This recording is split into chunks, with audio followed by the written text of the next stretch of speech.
Do you remember the time your son corrected me on my pronunciation of a diplodocus? He said, "You mean Diplodocus?" And I went, "You bastard." Basically. Trent's son is correcting me and he's 3.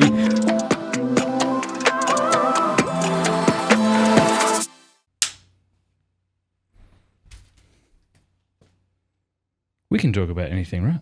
Sure, yeah. Obviously, if you don't want to talk about something, you're perfectly capable of being like, yeah, I don't want to talk about that. And we won't. Like, yeah, I'll just say, I'll pass. Yeah, totally. Yeah, whatever. All right, we ready? Yep. Trent Horn, g'day.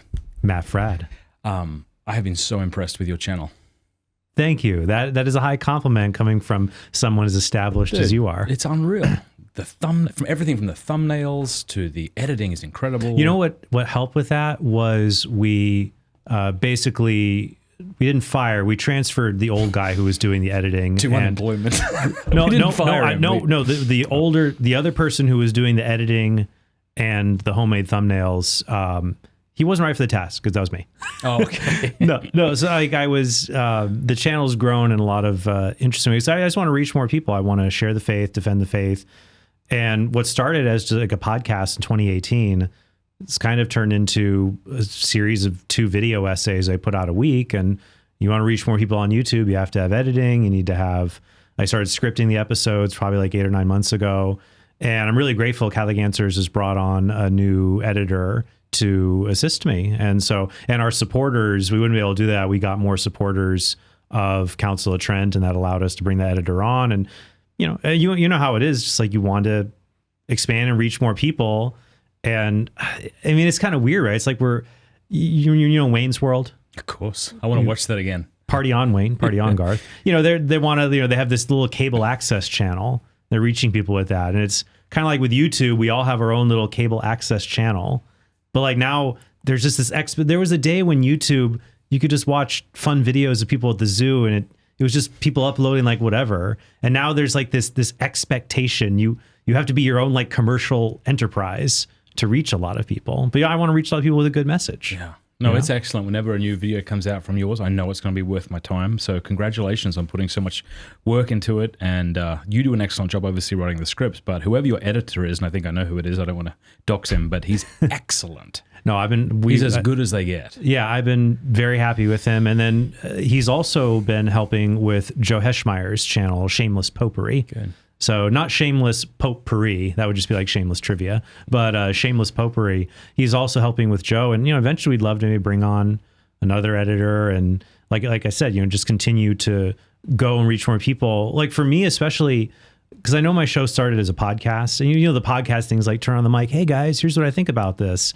But I know there's so many different channels that people can watch, so many different things that people can be doing, podcasts or channels or whatever it may be.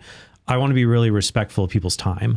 I want to give them good, edifying knowledge and wisdom and ways to understand the faith and defend it, and not keep them longer than I have to. So it's like, a lot of the things, if I script it in a scripted episode, it might be done in 20 minutes. Unscripted, it could take me 45 minutes or an hour to cover the same points. Yeah, that kills me about some channels where they've got a very like sexy title and you want to know the answer to the thing they're telling you about. But It's a 3-hour, just them talking into a camera, and you're like, just where is the thing? Right. So I can know the answer. Yeah. So that's why I started scripting them, because I wanted to reach people. Complaining about 3-hour videos. What? The irony of me complaining about 3-hour videos. But it's different because you're having conversations with people, and that's where you get natural back and forth, and that's fun. But I think when people have a monologue for hours on end, it's just not as efficient. Yeah. Hey guys, I hope you're doing well. Oh. But I guess you would have to love that guy. Like people really like, who's that Orthodox fella right now? The Crucible? Oh. Andrew someone? Yeah, Andrew, the Crucible. Something or other. Yeah, like people really like him. So he can do these streams where he's just chatting and kind of skewering people, and people are all about it. But well, if you're an entertaining individual, and people have different tastes of what they find entertaining, I think if you're just have this dry delivery and you're talking for 3 hours, I think anybody who is keeping an audience and they're doing essentially monologue or commentary, there's going to be something entertaining about how they do the delivery. Right. That goes back to 1990s talk radio. Like Rush Limbaugh could just talk for hours on end. but they knew how to. The Von would be good like that. Who would be good like the that? Von, you know, the comedian. The Von? Theo Von. Okay. Yeah, he's really funny. Yeah. Anyway, what does your workflow look like? How do you schedule out your week, and how do you write the scripts? Where do you write them? What's that process like? Well, I think when I come across something that I find is interesting or an idea pops in my head, you know, it's funny. I think the more having children and getting older, I feel like my short-term memory is just going straight out the window. My long-term memory has been sticking around, which is nice in my line of work to have something like that. But I'm always reliant. I'm trying very hard also to get off a cell phone. I should really just keep a notepad. We actually just got a home phone line finally to like eventually migrate off of cell phones. But I'll take out my phone and I'll just write down a notepad. Oh, that's a good idea. And if I don't write it down right now for an episode, I'm going to forget it.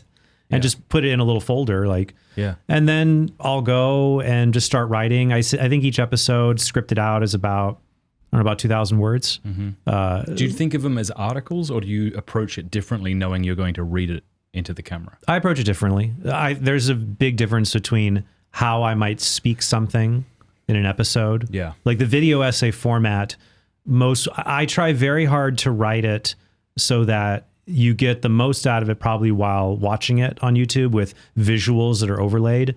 But I do not want to alienate. Many people still listen by audio podcast. Mm-hmm. And in fact, I would almost prefer that. I know like it's fun to grow your YouTube channel. Like, oh, I could get this many subscribers. And I really worry about people being on the internet, including YouTube, an inordinate amount of time.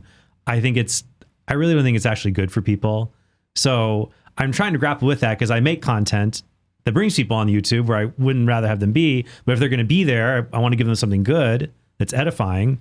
So I would be happy if someone's like, yeah, I'm just going to listen to your audio podcast, Trent. I don't want to be on YouTube anymore. And I'd say, praise be to God. Unsubscribe from my channel, listen to the podcast.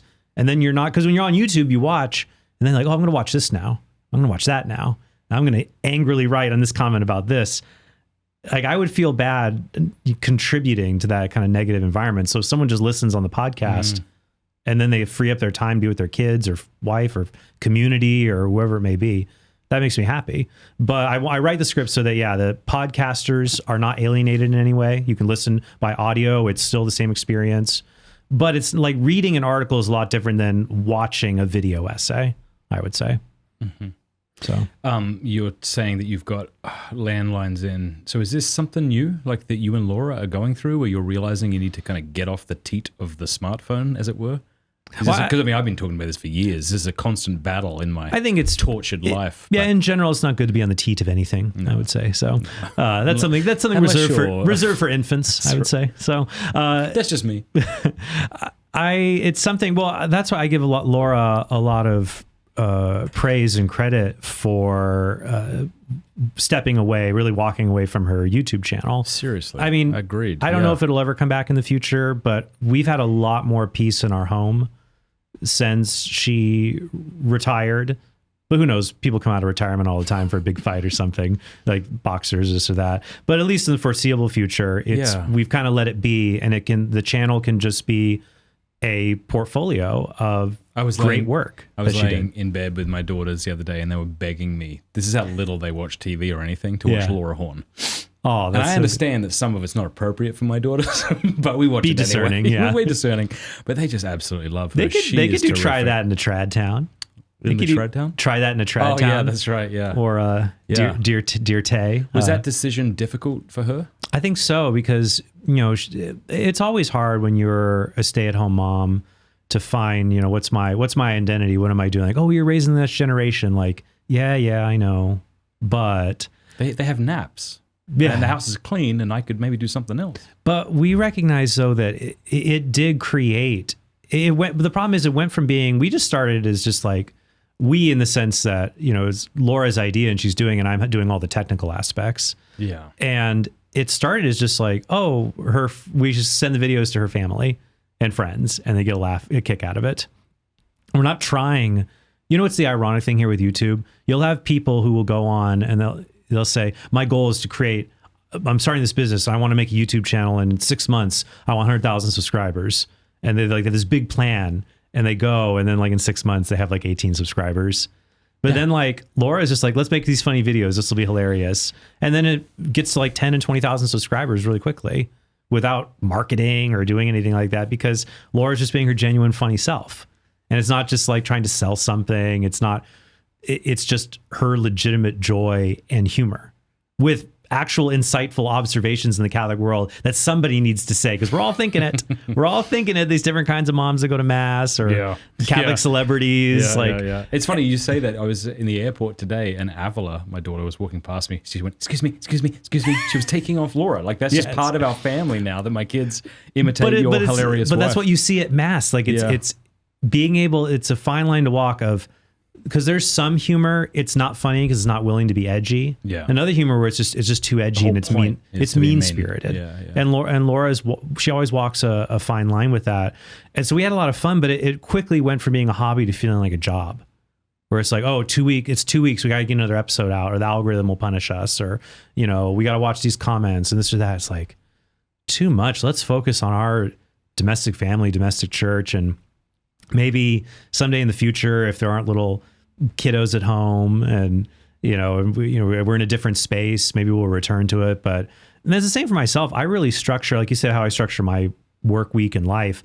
I want to really focus on creating episodes, doing research, and then just really trying to let work stay at work and just savor the time that I have with my kids and my wife. Because that's just the most important thing. That's my primary vocation, as well, to be a Catholic, a husband, a father.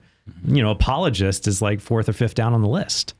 I haven't heard you speak a lot about kind of wanting to distance yourself from the phone or YouTube in the past. Well, I think I guess, it's kind of a long game to try to do that. And I've been implementing little steps here or there. Like one thing I've done, like on my social media, the only social media I have left now is an X account.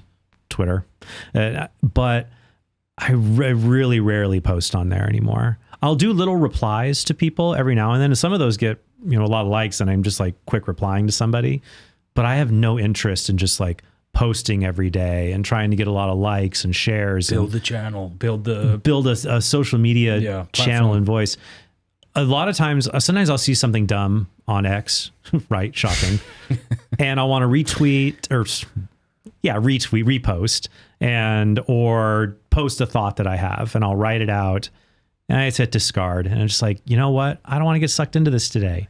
I don't want to have to go in an hour or 3 hours, look at all the replies, engage people. What I'd rather do is, I have an interesting thought. Let me write that down in my journal or in my phone. And if I have enough interesting thoughts that interconnect with each other, I'll make an episode. That way, instead of being restricted to just a little paragraph on X, it's, okay, here's a cohesive thought I have about an important thing. Here you go, everybody. What do you think of it? Write in the comments section. And then I'll go after a while, look through that, revisit it, engage more. But social media, it just makes us, it really does turn us into bad people. It sucks. It's a time suck.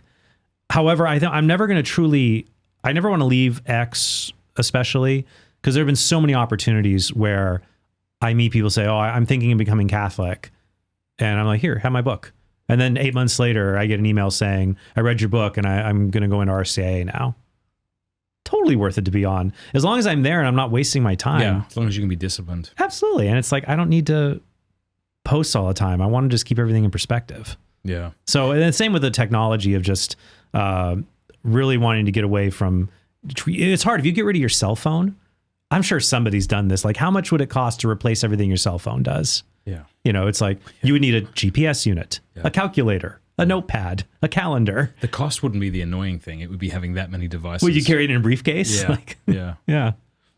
No, I deleted my Twitter account well over a year ago. We have a Twitter account that Josiah posts to occasionally, but I am quite seriously never on it. I don't know the last time I opened up X.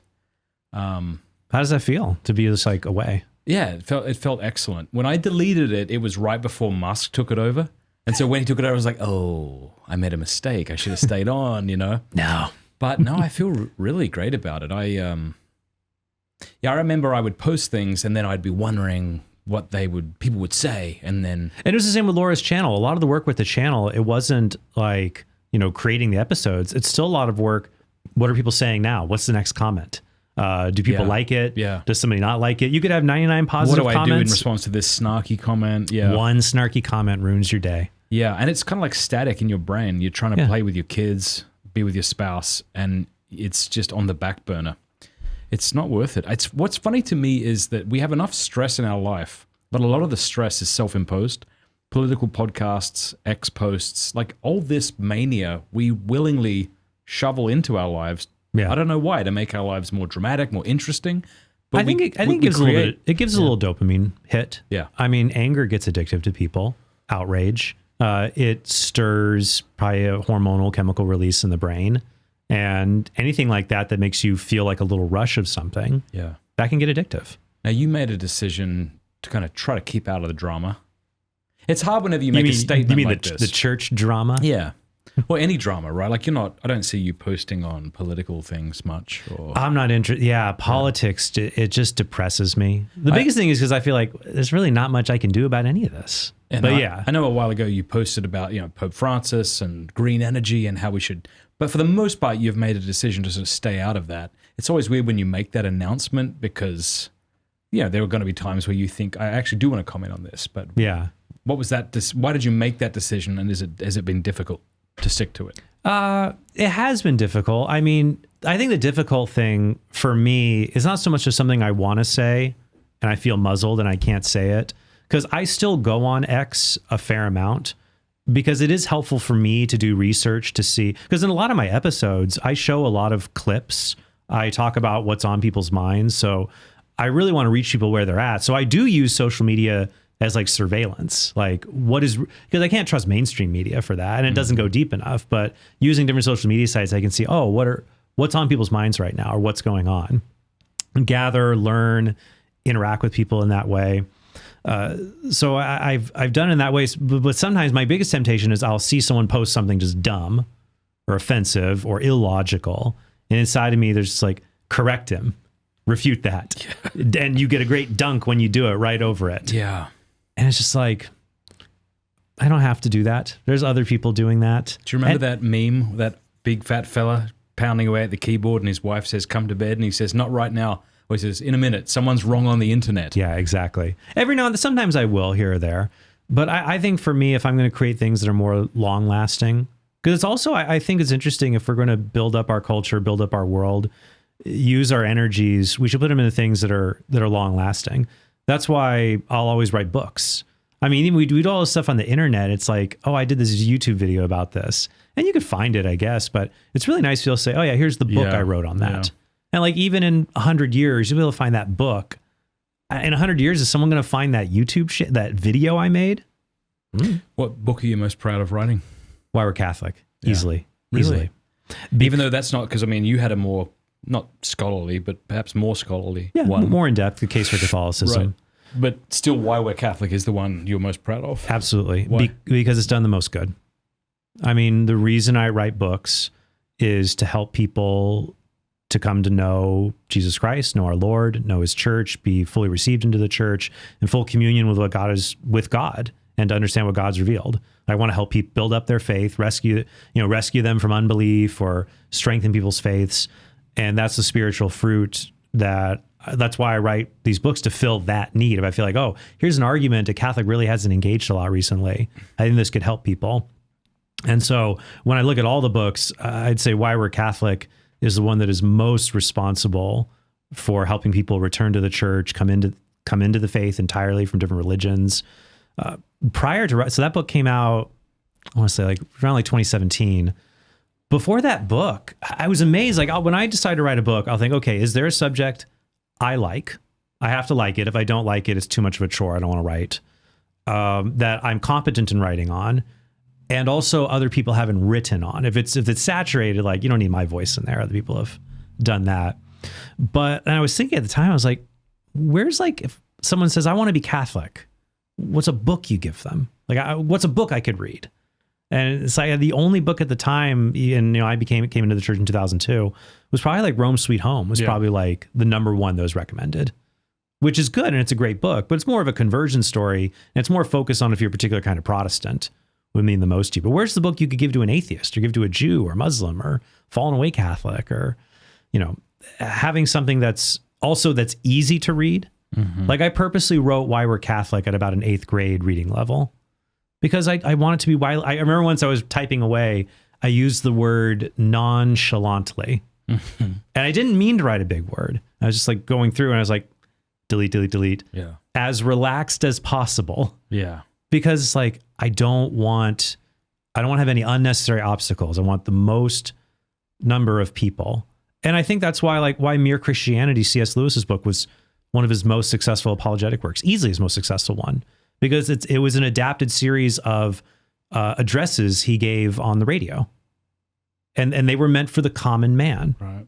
Which is so funny now, because when common people read it, they're like, this is too over my head, which is kind of really a sad commentary, right? Yeah. No, that's awesome. While I was overseas encountering people in Romania and Czechoslovakia and everywhere else we went, your name came up frequently, along with people like Bishop Barron and Father Schmitz, that have helped bring them into the church or help keep them there. And notice the commonality there, though. I'm going to put those luminaries far up here, Sure. My mind can never get to the level of Bishop Barron. My cheekbones will never get to the level of Father Mike Schmitz, or affability and I agree holiness. with you about the cheekbones, but I don't know about Barron. I mean, he's a smart guy, but so are you, obviously. But anyway, what's the standing on the shoulders of giants? Those are the two I'd be on to get up and out there. But notice the commonality there. You were talking about drama before. Yeah. Bishop Barron doesn't get in on drama. Father Mike Schmitz doesn't get in on drama. I have noticed, and I'm engaging this a little bit more, and I may actually, no, cat's out of the bag. I'm going to write a book on this subject soon. I'm doing a lot of research for it, because I just did a book called Confusion in the Kingdom, How Progressive Catholicism Harms the Church. And that covers Father James Martin, many of the writers at American Magazine, the National Catholic Reporter, scandalous things that you'll find there from the Catholic left. But on the far right in Catholicism, there is a group that I would call Catholic Fundamentalists, who also cause scandal and harm. And among that group of people online, I think that they would describe myself, Bishop Barron, Father Mike Schmitz, as normies. Right. And I would say, okay, I'm not sure what you mean by that, or if that's a bad thing. I'll let you have whatever term you want. And if there's other things you want to focus on, that's fine. But I do find it interesting when we think, who are the speakers, writers, online media personalities who have brought the most number of people into the faith, or introduced them to the Catholic faith? They're pretty normie. And there's nothing, you should be a normal person. Now, that doesn't mean you should mindlessly follow what the mainstream says to follow. I agree that consideration of normie is bad. But in the letter to the Colossians, Paul says, I think it's Colossians 4:6, let your words be seasoned with salt, so you may know what to say to each one. Whereas some people say, well, I'm just going to say how it is. I don't care how they feel. Well, I like that Father Mike Schmitz cares how people feel. Bishop Barron does. Jason Everett does. Scott Hahn does. Like, when I look at the people who are the people I look up to, who have brought so many people into the faith and have that mindset, they're quite normie. I don't see what's bad about being a normie, Well, what's interesting between those names that you just mentioned and what we might call Catholic fundamentalists, I want to get a definition on that soon, is that it feels to me that there's a certain subset within the church that seems to they seem more intent on converting Novus Ordo Catholics, quote unquote, than converting atheists or Muslims or something. I mean, they would want them to be converted as well, but it seems like a lot of their energy is spent talking about the glories of the Latin Mass and returning to tradition, and certainly there's merit in that. Yeah. I don't think there's anything wrong if you have a particular charism or call to want to focus on helping Catholics become holier. Like, if you might say, look, what I'm trying to do with my ministry or my work, I'm not necessarily trying to do evangelism or apologetics. I just see that there's Catholics who don't even really practice their faith, or they're Catholic in name only, and I want them to become holy. I want them to become saints. I think that that's fine. So I do think it becomes a problem, though, and that's why I particularly use the term Catholic fundamentalist rather than radical traditionalist or rad trad. Yep. Because there's nothing wrong with traditionalism. I think in many times our tradition gives us many answers for how to be radically holy in a sinful world. Where it becomes fundamentalism, I think, is when it deprives people of their legitimate freedom as Catholics. Yes. So the error of progressive Catholicism, where it hurts people, is when it makes the forbidden permissible, where it leads you down the line of, this isn't that bad. oh, voting pro-choice is okay, or maybe, this, having a gay pride flag, it can be good for this or that. And it leads you down a path where the forbidden slowly becomes more and more permissible. The error of fundamentalism is making the permissible obligatory. Or forbidden. Right? So the things that are permissible, or the permissible like a daily forbidden. rosary. Yes. Yeah, I pray the rosary once a week. Well, now that's forbidden under this thing that I'm telling you. You must pray it every day. Right. So pray it 3 times a day. Right. Or, for example, saying that natural family planning is as sinful as contraception. Yeah. And what's really weird is like in politics, now there's a debate about how valid this is, but in politics, there's horseshoe theory. Yeah. It's like the right and the left, they start to almost meet. Radical communism and radical fascism look very similar as authoritarian movements. As I said, the horseshoe is critiqued, but just for this illustration. And I see that a lot, that the progressive, Catholic progressives and the Catholic fundamentalists is like a horseshoe, like NFP and contraception. So the far left in the church will say NFP and contraception are the same thing. So we should treat contraception like NFP and say it's not bad. So the forbidden becomes permissible. But on the far right, they'll say contraception and NFP are the same thing. So we should treat NFP like contraception. So the permissible becomes forbidden. And and so it creates scrupulosity. It creates burdens people weren't meant to carry. And it leads to burnout. And you're thinking, is this what I have to do to be Catholic? I don't want to be Catholic anymore. Or saying like, to be a good Catholic, you have to reject the theory of evolution.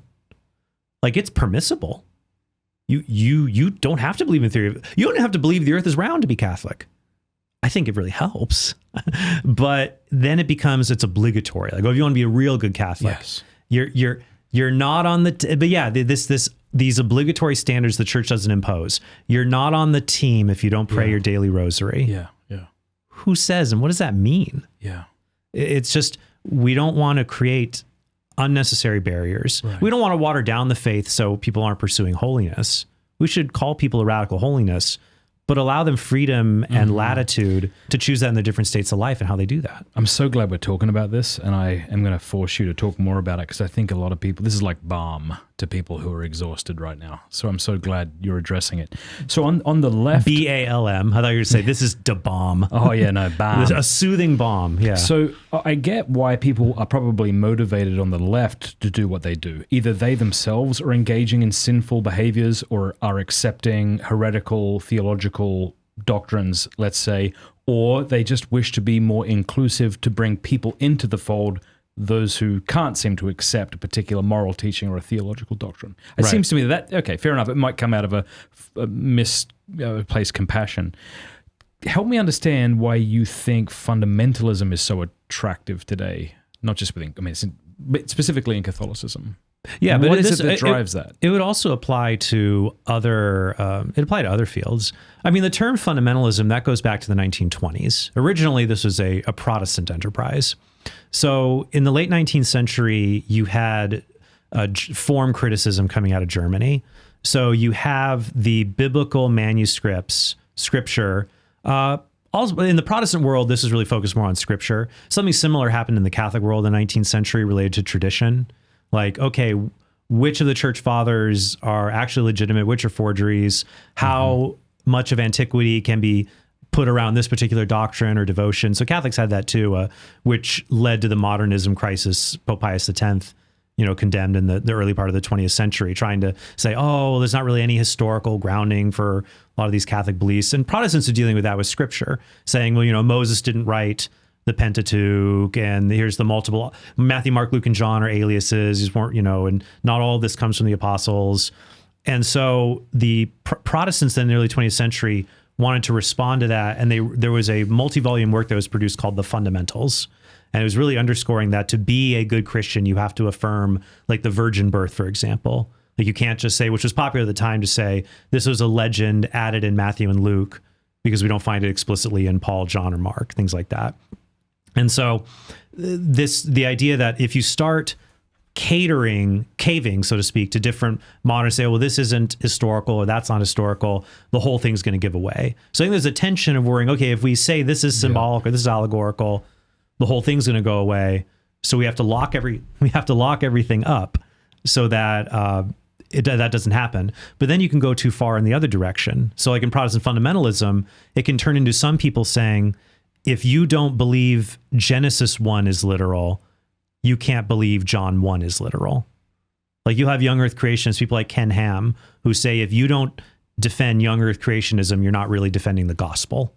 Like that you can't be proclaiming the gospel if you also reject. And I don't know if he phrased it that way exactly, but a lot saying that like, yeah, to be a Christian, you have to believe all these other things. Say, well, no, actually we could disagree about this theological issue or that theological issue.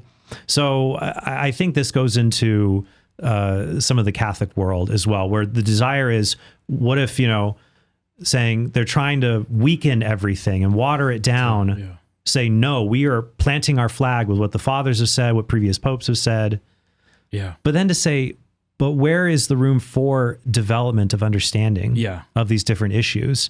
And it can lead to things where somebody will just pick out, they become their own magisterium. So let's say, well, I read the fathers and these councils, and this council says that you can't go to a Jewish doctor, so I don't do that as a disciplinary canon. Or, these saints and this Vatican statement says you can't dance, so I'm not going to dance ever. Like men and unmarried men and women dancing. And because, well, who are you to determine what the past collective witness of the saints, the councils, the fathers, magisterial teaching, how do we put all that together? Well, we have something. We have a magisterium that tells us that. It seems to me that fundamentalism arises in times of chaos to try to stabilize ourselves. Yeah. When it feels like everything's falling apart, just like you're saying, we want to reaffirm what won't be watered down.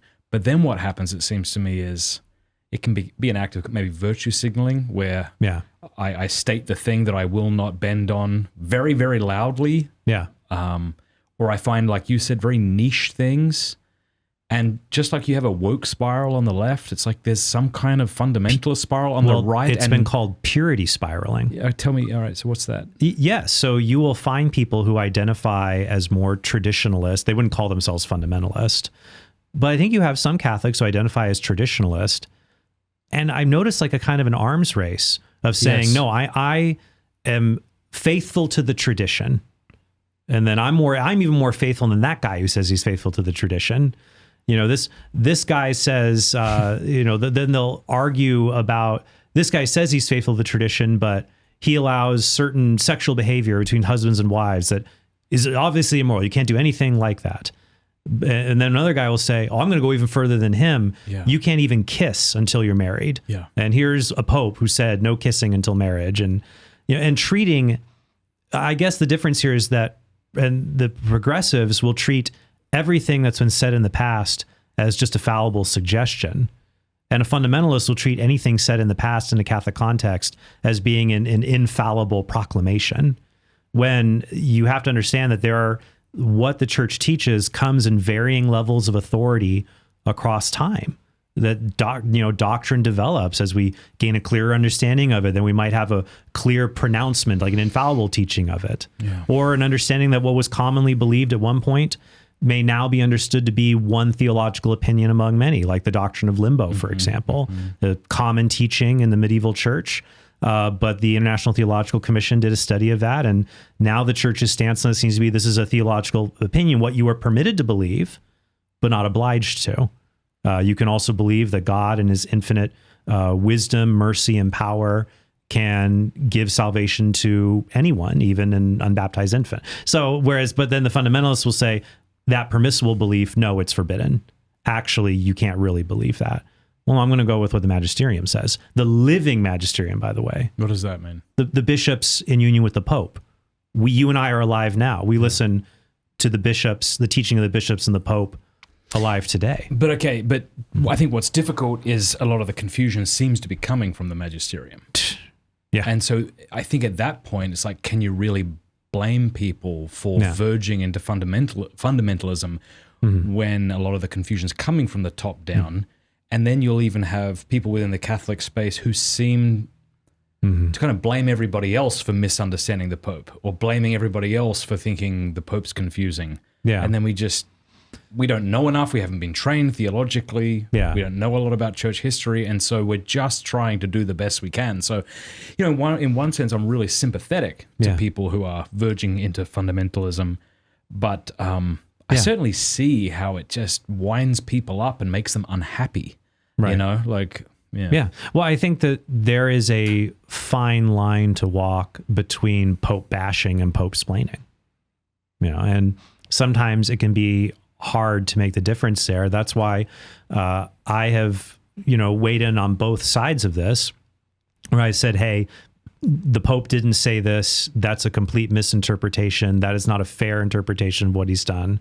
But in other cases saying, the Pope said this, I'm not sure what he's talking about here. I find this very confusing. Yeah. I've been critical of Pope Francis on certain prudential judgments he's made on economics, or in my recent episode on green energy. Like I want to really listen to the Pope and his judgments and give them his prudential judgments the level of respect they deserve. But at the same time, I have to follow my own conscience and rational mind to try to discern what are you suggesting? Because what's funny is back to this idea that fundamentalism arises to stabilize ourselves in times of chaos. Both Pope bashing and Pope splaining seek to do that, right? So the Pope bashing is, he's wrong, here's what the truth is, let's stick to this and not listen to him.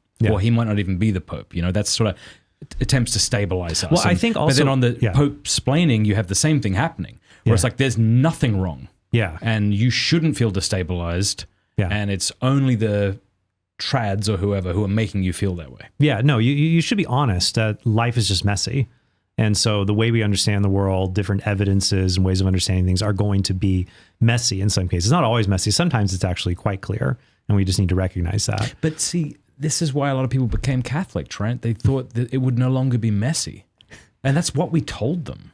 We kept saying, look how many thousands of Protestant denominations there are. They can't all agree on anything. Mm-hmm. And now come over here and it's all very clear, but it, in one sense, doesn't seem clear at all. Well, I think that's why I've tried very hard, and I certainly apologize if in the past or earlier in my apologetic career, I may have oversold certain things. I mean, you can always remember, like, how did you present things 10 years ago versus now, and growing as a witness, as someone who evangelizes. 10-year-old talks. You know what the worst part is? So, like, I've listened to audio tapes from Tim Staples and Jimmy Akin from like 1995 or like 1997, and it's like when it's at when they were at this point in my career, whatever that means. Yeah. And like Jimmy will say, like, "Ooh, let's just put that away." Well, it's kind of nice. You got to cut your teeth on an audio cassette, whereas like I'll do stuff and it's just, it's on the internet forever. But as G.K. Chesterton once said, if something is worth doing, it's worth doing badly. Yeah. So I think, though, I've tried very hard to say, one, I try not to even say the thousands of denominations. I'd say, hey, there's just far too many. But I've also, the language I use is Protestantism leads to disagreements on fundamental issues of great importance. And we don't have that similar kind of disagreement in Catholicism. Like, you might have disagreement about the prudence of doing a 10-second blessing for a same-sex couple that comes up to a priest at a pilgrimage or something like that. Clearly, that one was abused easily. If you get it photographed in the New York Times, that ain't spontaneous. But, and this is what I've said when I dialogue with James White a while back, saying that even in the absolute most liberal Catholic parish, you are not going to give two men or two women the sacrament of matrimony. And if a priest did that, the bishop is going to step in. Like, that is not going to happen. But in many Protestant denominations, you have a liberal wing that certainly is doing something like that. That there is doctrinal uniformity among Catholics on the essential issues, albeit, though, there's going to be a fair number of people who call themselves Catholic who don't assent to that. But at least we can say, hey, there's an official teaching you're in contradiction to. Men, have you checked out Exodus 90 lately? If you've heard of Exodus 90 before, you're probably thinking of cold showers and Lent, but the Exodus 90 app offers so much more.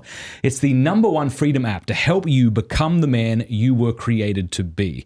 I've been following along with the app's daily scriptures, reflections, and disciplines. It's really fantastic. It offers a powerful take on the spiritual life for men today. Download the Exodus 90 app today and join men from around the world for Advent, which starts on December 1st. Experience Advent differently this year by breaking out of the religion of the world. Join the man of Exodus 90 and Monsignor James Shea, president of the University of Mary, who is the spiritual guide for Advent this year on the Exodus 90 app. We will rediscover the hope that God lays out for us in the coming of his Son into the world. Go to exodus90.com/Matt to learn more about Advent on the Exodus 90 app. That's exodus90.com/Matt to join men from around the world this Advent starting December 1st. Has there been a subject that you've had to go along with because the magisterium has lent in that direction, even though you yourself thought it shouldn't have? Yeah, I've been torn on the trajectory of the church's teaching on the death penalty. You know what's funny, actually? I remember when I was inquiring about Catholicism, like 2001, 2002, I was in high school. That was one of my objections, actually, was the church's teaching on the death penalty. And even back then, the Catechism said it allowed it, but it said it was practically non-existent when its use could be allowed, which I took to mean, yeah, you basically can't do the death penalty. And, going to my youth minister and priest saying, but I think the death penalty is a really good thing. So, I don't know if I can sign on to this, but weighing the balance of evidence of everything else, saying, well, if this is Christ's church, maybe I don't fully understand this issue. And I'm going to have to assent to that and see that this is not something that it should be practically non-existent in its use, for example. So that was one example there. And I'm hoping to do an episode soon. I know a lot of people kind of get in debates about that issue, but I think we can look at the development of the church's teaching on capital punishment really similar to the development of the teaching on something like slavery, for example. I think a lot of people, when they try to do apologetics on that issue, they really start to whitewash. Really? Yes. For example, anybody who says, well, obviously capital punishment is something the state can do now. Look what the Bible says. Well, that's like in the 19th century, people argued, obviously slavery is permissible. Look what the Bible says. In the 19th century, when people were arguing about slavery in the United States, especially among evangelicals, there was a book by, I think it was Mark Knoll. I think it was something like Slavery and the Theological Crisis of the American South. That's titled like that. Because the idea was, we're saying slavery is wrong, and the people who were arguing for slavery in the 19th century, they would win a lot of those Bible debates. When it was just slinging proof text back and forward, they would go, if slavery is so wrong, why does Paul say slaves be obedient to your masters? Even if they're, First, Second Peter is, even if they malign you or are cruel to you. Where does the Bible ever say Christians must release all their slaves? And they were kind of winning in a lot of these just straight up proof text debates. Whereas Christians had to readapt their argument to argue more from, no, the Bible is very clear. Everyone's made in the image and likeness of God. There's neither Jew nor Greek, slave nor free. They were arguing more from principles being applied than just slinging proof texts. Same if you go back and look in the church's history, and after the New Testament, you have voices condemning owning too many slaves. And very few, maybe St. Gregory of Nyssa, kind of a lone voice for arguing for strict abolitionism. But the development of the church's teaching reaching the need to abolish slavery, that was something that took time for people to see. And so I'm hoping to address this more, and this may be a more in-depth and intricate video. I'm spoiling it now here, because I know people will make different objections. They'll try to say, well, the church never said slavery was a good thing. It just tolerated this institution. Well, you had church fathers saying that this was something that's part of the natural order, arguing natural law from Aristotle, or divine punishments in some cases, if someone is a slave or not.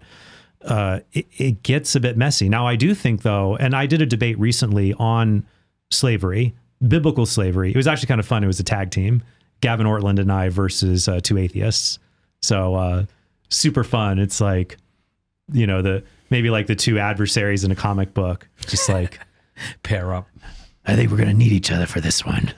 I don't know why. I would love to have the Batman voice if that were the case, but it was really fun. It was great because Gavin's a smart guy. So it was a great engagement with them on that subject. And I think Gavin and I agree that the historical record is a bit messy, but we really pushed in that debate. The abolition of slavery was a unique thing from Christianity. You had slavery in every culture around the world. It was ubiquitous. But And even our atheist interlocutor admitted that the Christian teaching of being made in the image and likeness of God universally is unique to the Bible and unique to Christianity. So, for example, when the Bible says man and woman is made in the image and likeness of God, in the ancient world, there was a proverb that said, the king is made in the image of God and man is his shadow. So the idea in the ancient world was the only humans in the image of God were Pharaoh, or the king. He's in the image of God, not you. You're a peasant. You're nobody. You're the faint shadow of God. But Christianity turned it on its head to say, no, we're all made in the image of God. And in the ancient world, people were seen as a curse. The gods would flood the world in the Epic of Atrahasis because it's too noisy. But Genesis says, be fruitful and multiply. I wanted to do that in my house when my kids were too noisy. Right. Flood it. Open the mains. But so it was that is really, I think the first nation to abolish slavery was like medieval France, like in the 14th century, at least in some parts. So like, I'm not trying to say that, slavery is just something that's just willy-nilly or whatnot. It's about finding this balancing line, because you'll have some progressives that will say, the church was wrong on slavery, so it's wrong on homosexuality. And that's where I would argue there. No, it's different. The trajectory on the development of the teaching on slavery is completely different from the universal condemnation of homosexual conduct for 2,000 years versus taking something that had its place in the social order. Like if an invading army destroys your kingdom, and you capture these invading, marauding soldiers, maybe you should force them to rebuild what they broke. That's slavery. If you lock someone down and make them work. Or that there could be understood even a few hundred years ago, if somebody wants to immigrate to a better country and they're dirt poor and they're near starvation where they are, maybe they'll become an indentured servant and they'll pay off their voyage being forced to work when they arrive at their new country. But nowadays we would say, no, there's no justification for that. That just leads to human trafficking. We have means to help people in difficult plights. We ought not tolerate indentured servitude anymore. And for me personally, I saw the same trajectory in the death penalty. It served a purpose to maintain the common good of society, but now it's something we can have the common good of society without it anymore. It's something that we just should not do. We should not have anymore. But that was a journey for me. And at the beginning, I had to just be humble and say, all right, I'm just going to go. This is the church Jesus Christ established, so I'm going to go with that. Mm-hmm. What about other topics? Because if you read some of the earlier saints, you can find quotations that make it seem like there might be 5 people in heaven when all's said and done, and everybody else is going to go to hell.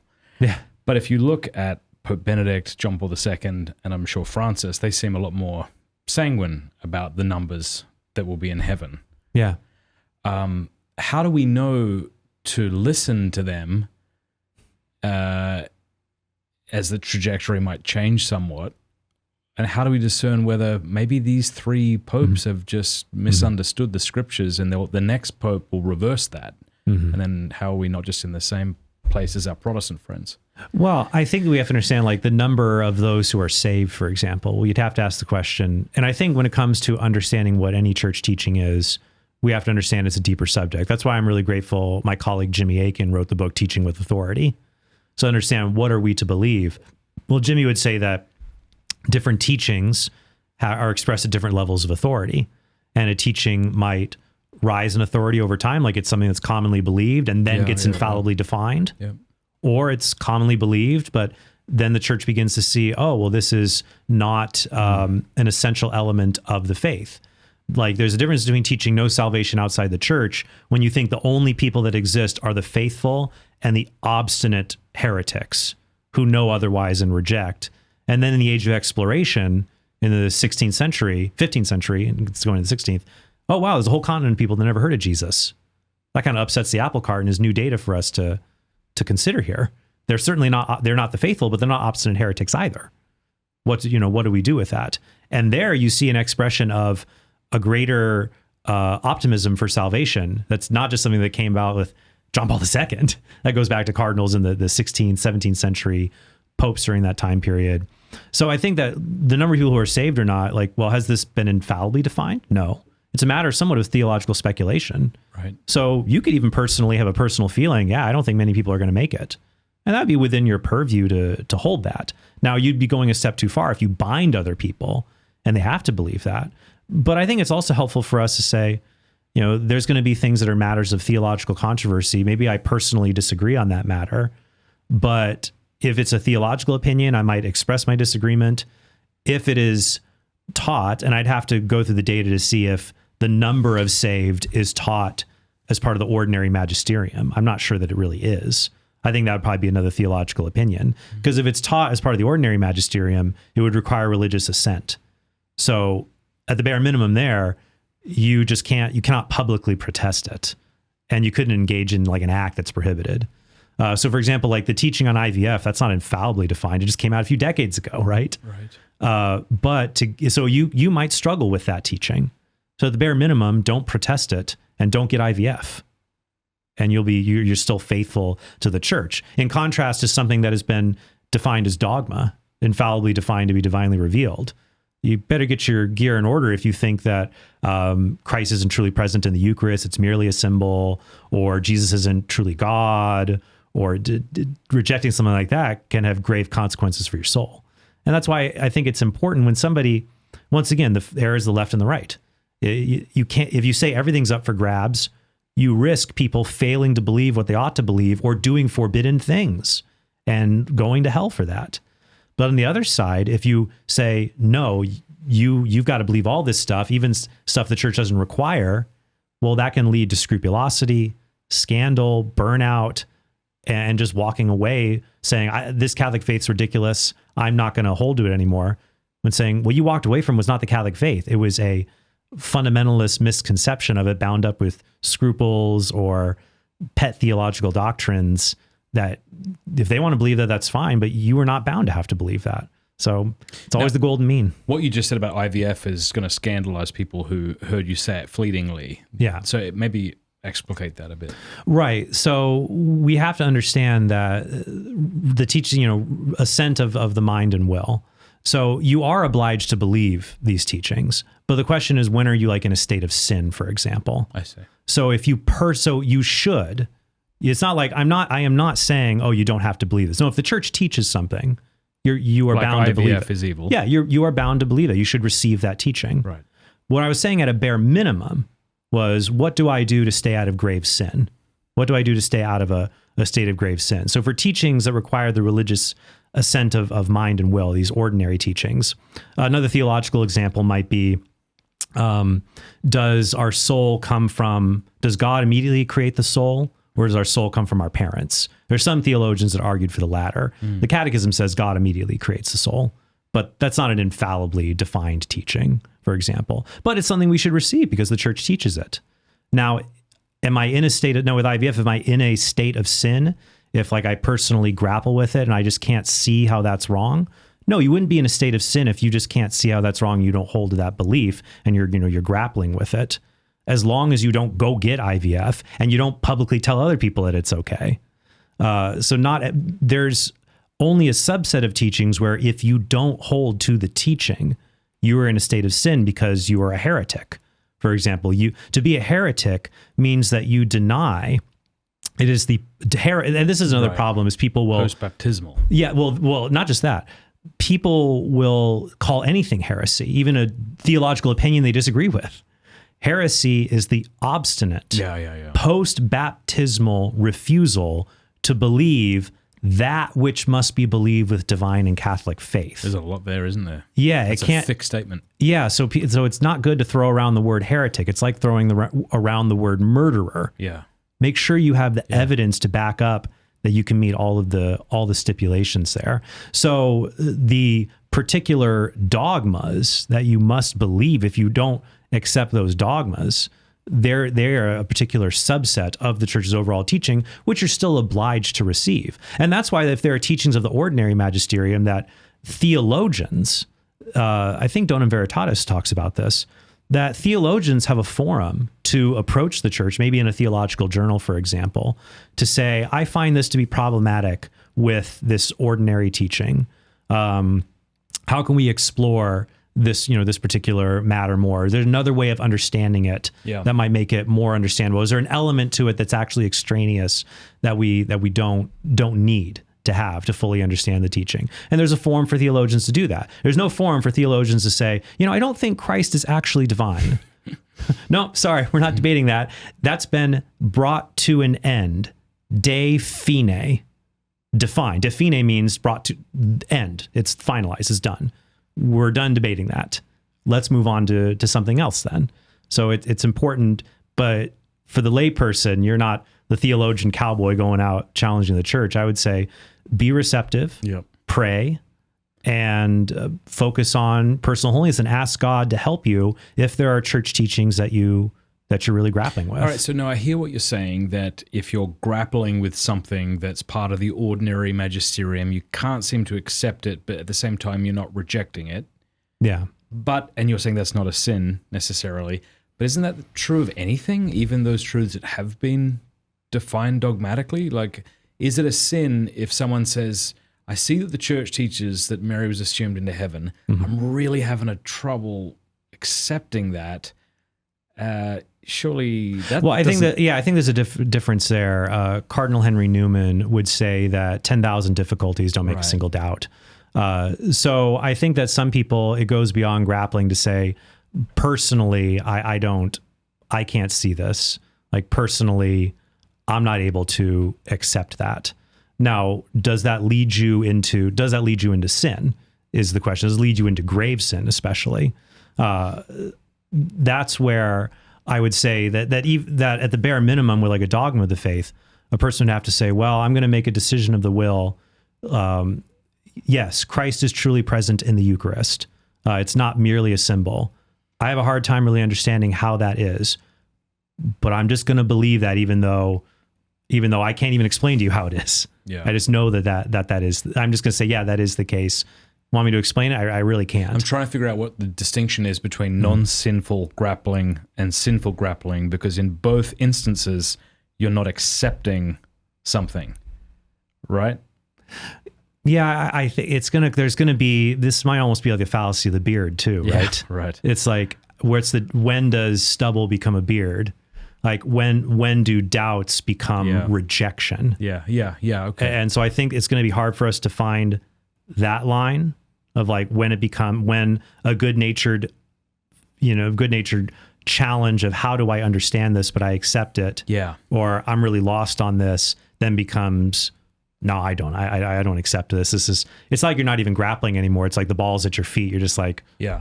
I'm thinking of the person who might listen to a Gavin Ortlund video on the Assumption of Mary or something, and he hears a lot of objections to it that he hasn't considered before, and it rattles his faith, and he's like, I want to, but I don't know. Well, I think then I would just ask that person, was Mary assumed body and soul into heaven? Yeah, sure. Yes or no. I'm not asking you to defend it. I'm not asking you to explain away every objection to it. So if he says yes, but would you be willing to stand before God and say yes? Would you? And what if he says, I would say yes because the Catholic Church teaches it, but I struggle to accept it. Yeah. That's most of what we believe is based on authority. Yeah. I mean, most of us have not done the investigations for ourselves into every single element of the faith. I think it was even St. Augustine who said, I would not have believed the gospel if it were not for the authority of the Catholic Church in his Epistle to Faustus. Mm-hmm. So I think it's going to come down to that. Yes, or yeah, I really hope so. That's what I want. Or that's what I want to, I really do want to affirm. So yeah, even if I can't tell where the dividing line is, I know there is one. I know where there's clear cases where it's over the line. And that's where it's kind of like with chastity, right? It's like, let's not worry how close we can get to the line. Yeah. Probably. Yeah, that's good. I've been thinking lately about how it might not be a healthy thing to seek out an exotic liturgy the way one seeks out an exotic coffee shop or something. Do you know? It's like, I don't know, and I'm saying this as somebody who jumped the shark or jumped ship and is now Eastern Catholic. You mean swam they have an expression for someone who goes Orthodox. There's a river over there. It's the Tiber for Catholics. Yeah. I can't remember for the Orthodox. But I think the Bosphorus, maybe? It's something like that. Yeah. But I mean, there's certainly this kind of like... No, I'm not talking about Orthodox. I'm talking about like one of the other Eastern Catholicism. There's certainly like this psychological thing within humans where maybe this is part of the stabilizing feature where Got it. I got it. See, There you go. You're a champ.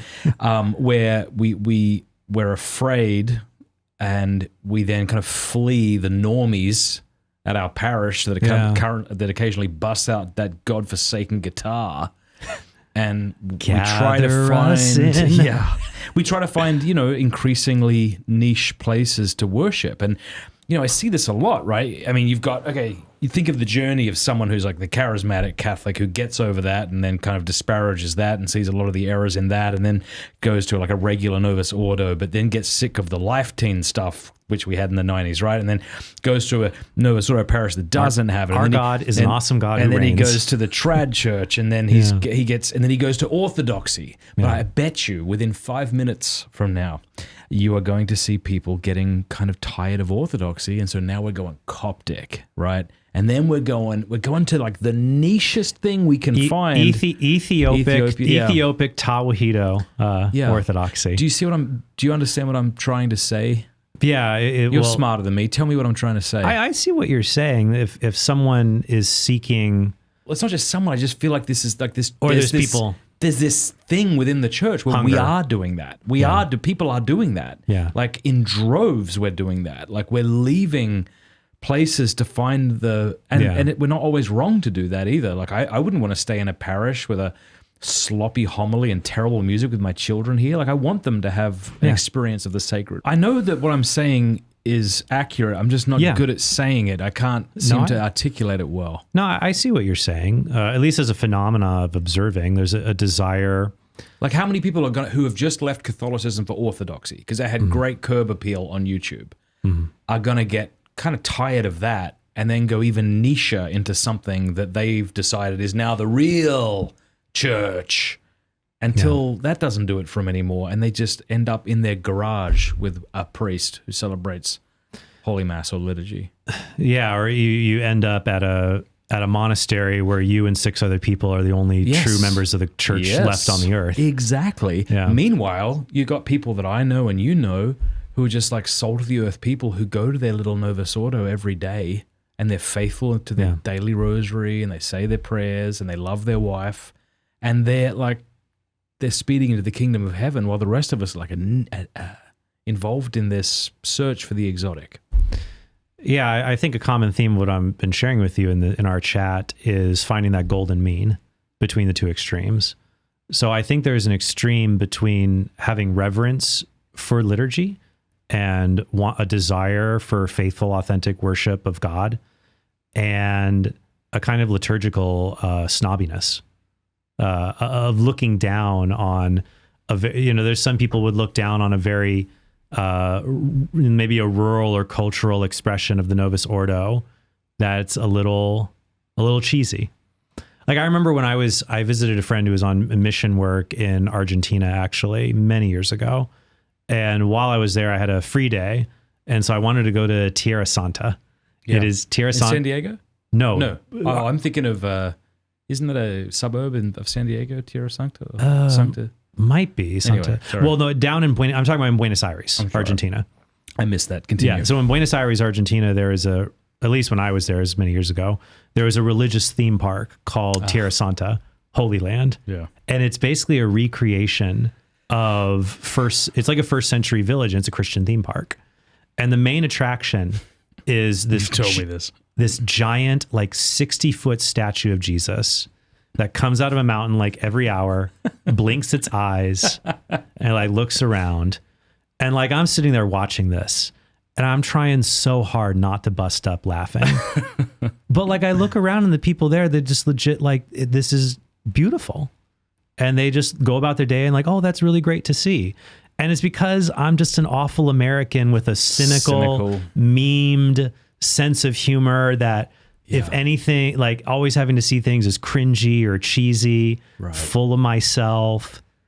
It's just like, if these people find this to be holy and it leads them to Jesus, good for them. And I should just quit being such a, but I agree that there can be forms of religious art or liturgy or song or praise that are unbecoming So it's hard to draw the line between that, Yeah. which is unbecoming, and that just which isn't your style. You know, here's an analogy. It might be similar to how people get into diets or let's say even martial arts. I know you like talking about that, right? So like what was cool. You brought it up, not me. Yeah, right. But Laura's watching right now going, no. Right. You know, what was trendy, 10 years ago may have been like paleo, right? Yeah. But today, if you're not doing carnivore, like you're really not even doing Well, martial anything. arts, it was like that. Like, That's right. Like 30 years ago, it was Taekwondo. No, 30 years ago, it was karate because the Karate Kid came out and everybody was learning karate. yeah. And then everyone was learning Taekwondo. Before that, there was Bruce Lee. So it was Kung Fu and Like Wing Chun. Wing Chun as well. Yeah. But like Now it's a joke when I think of my Taekwondo classes and then I compare that to the few jiu-jitsu classes I took. Hang on, I don't want to get off on a side tangent. I want to do that in a minute. There's going to be 3 Taekwondo people. They're going to storm down here. Get your kicks ready, boys. We're getting Matt Fradd. Right. But my point is there's something similar in these things if you think of diet and you think of any kind of exercise. It doesn't have to be martial arts where it's like, I don't know if it's this desire to be in the pure group where we then look down at people who have like outdated ideas of what's good for your body, whether when it comes to exercise or food, and if there's something similar in what we're seeing as people go to these different liturgies. Yeah. And again, we're not saying it's wrong, right? Forgive me for cutting you off, but it's No, I see what you're saying. like someone wants to eat well, then there is a way that you should eat that's better than something else, and that's fine to want to seek that out. I think when it comes down to, are you allowing people that the freedom that they have, whether it's like freedom in diet, for example, or freedom in martial arts? Like I really enjoy jujitsu. Other people like other forms and styles. I have my own opinions. Sometimes I get a little jokey about some of the other styles. But at the end of the day, if something makes somebody happy, a whole fulfilled person, they're healthy, they can physically defend themselves, good for them, even if it's not my style. Okay. I think that when it comes to liturgy, what you're saying is, there's a balancing act there. I think that if you're at a parish that you feel like is spiritually deleterious to your family, you don't have an obligation to stay there. Go somewhere else. But at the same time, if every single parish you find something wrong with it, well, I don't know. Do you think you're raising the bar so high nobody can reach that? Like I really think it's important to let people once again have their freedom as long as it doesn't become choices to sin, even if I think something isn't like that prudent. But yeah, when it comes to liturgies, it's so funny. It'd be on the record, by the way, with everybody. Some people are like, Trent Horn's a fraud. He defends Catholicism, but he attends the Byzantine Divine Liturgy. Yeah, I did that for a few years. And then my children started going to a Catholic school at a Western parish. And so we go to that liturgy and I really like it, even though I have access to the traditional Latin Mass. Yeah, I really like that. I also really like the Divine Liturgy on occasion. I find they each lift up my soul in different ways, and that's okay. And if you find a certain Eastern liturgy, or it's not even just liturgies, right?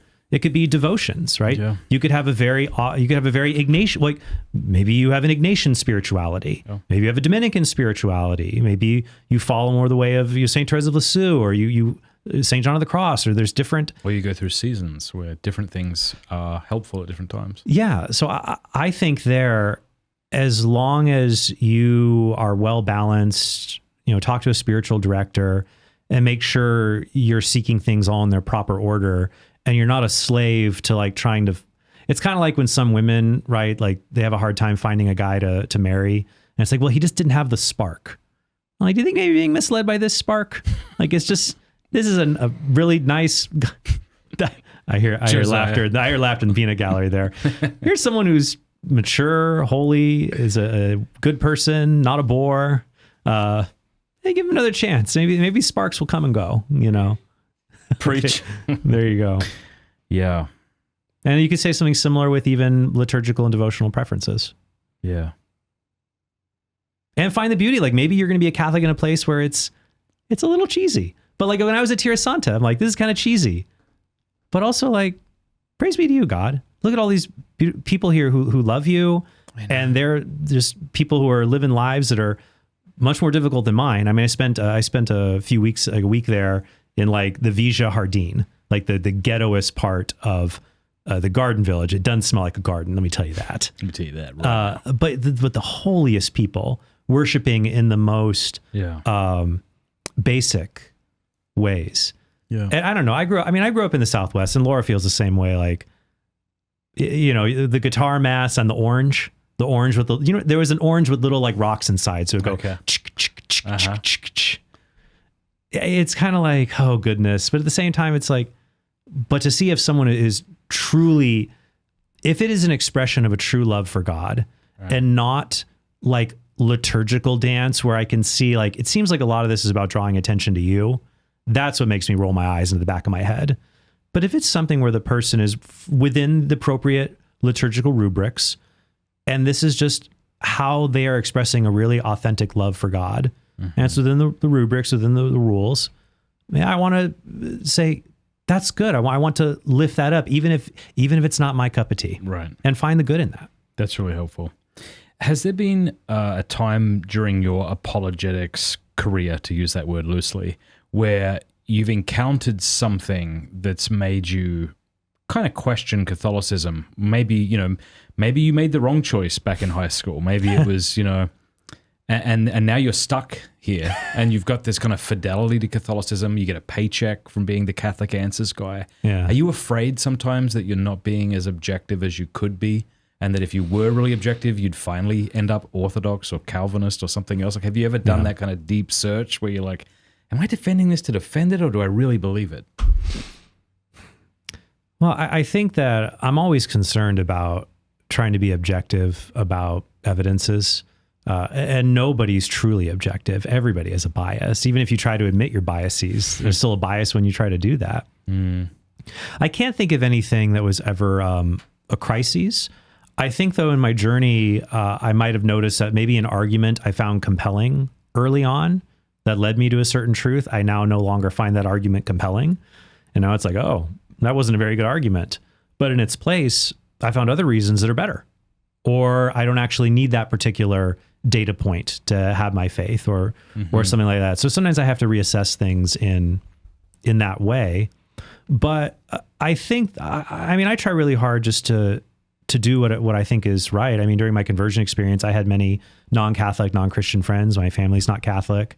And I feel like if I truly felt like I was doing something wrong, like if I was just lying about this, I'd quit. I'm not a hopeless individual. I can, I thought about I was applying when I was discerning what job should I do in life. I'm like, I want to marry Laura if I need a real job. So what do I do? So I went to take my LSATs. I was going to become a lawyer.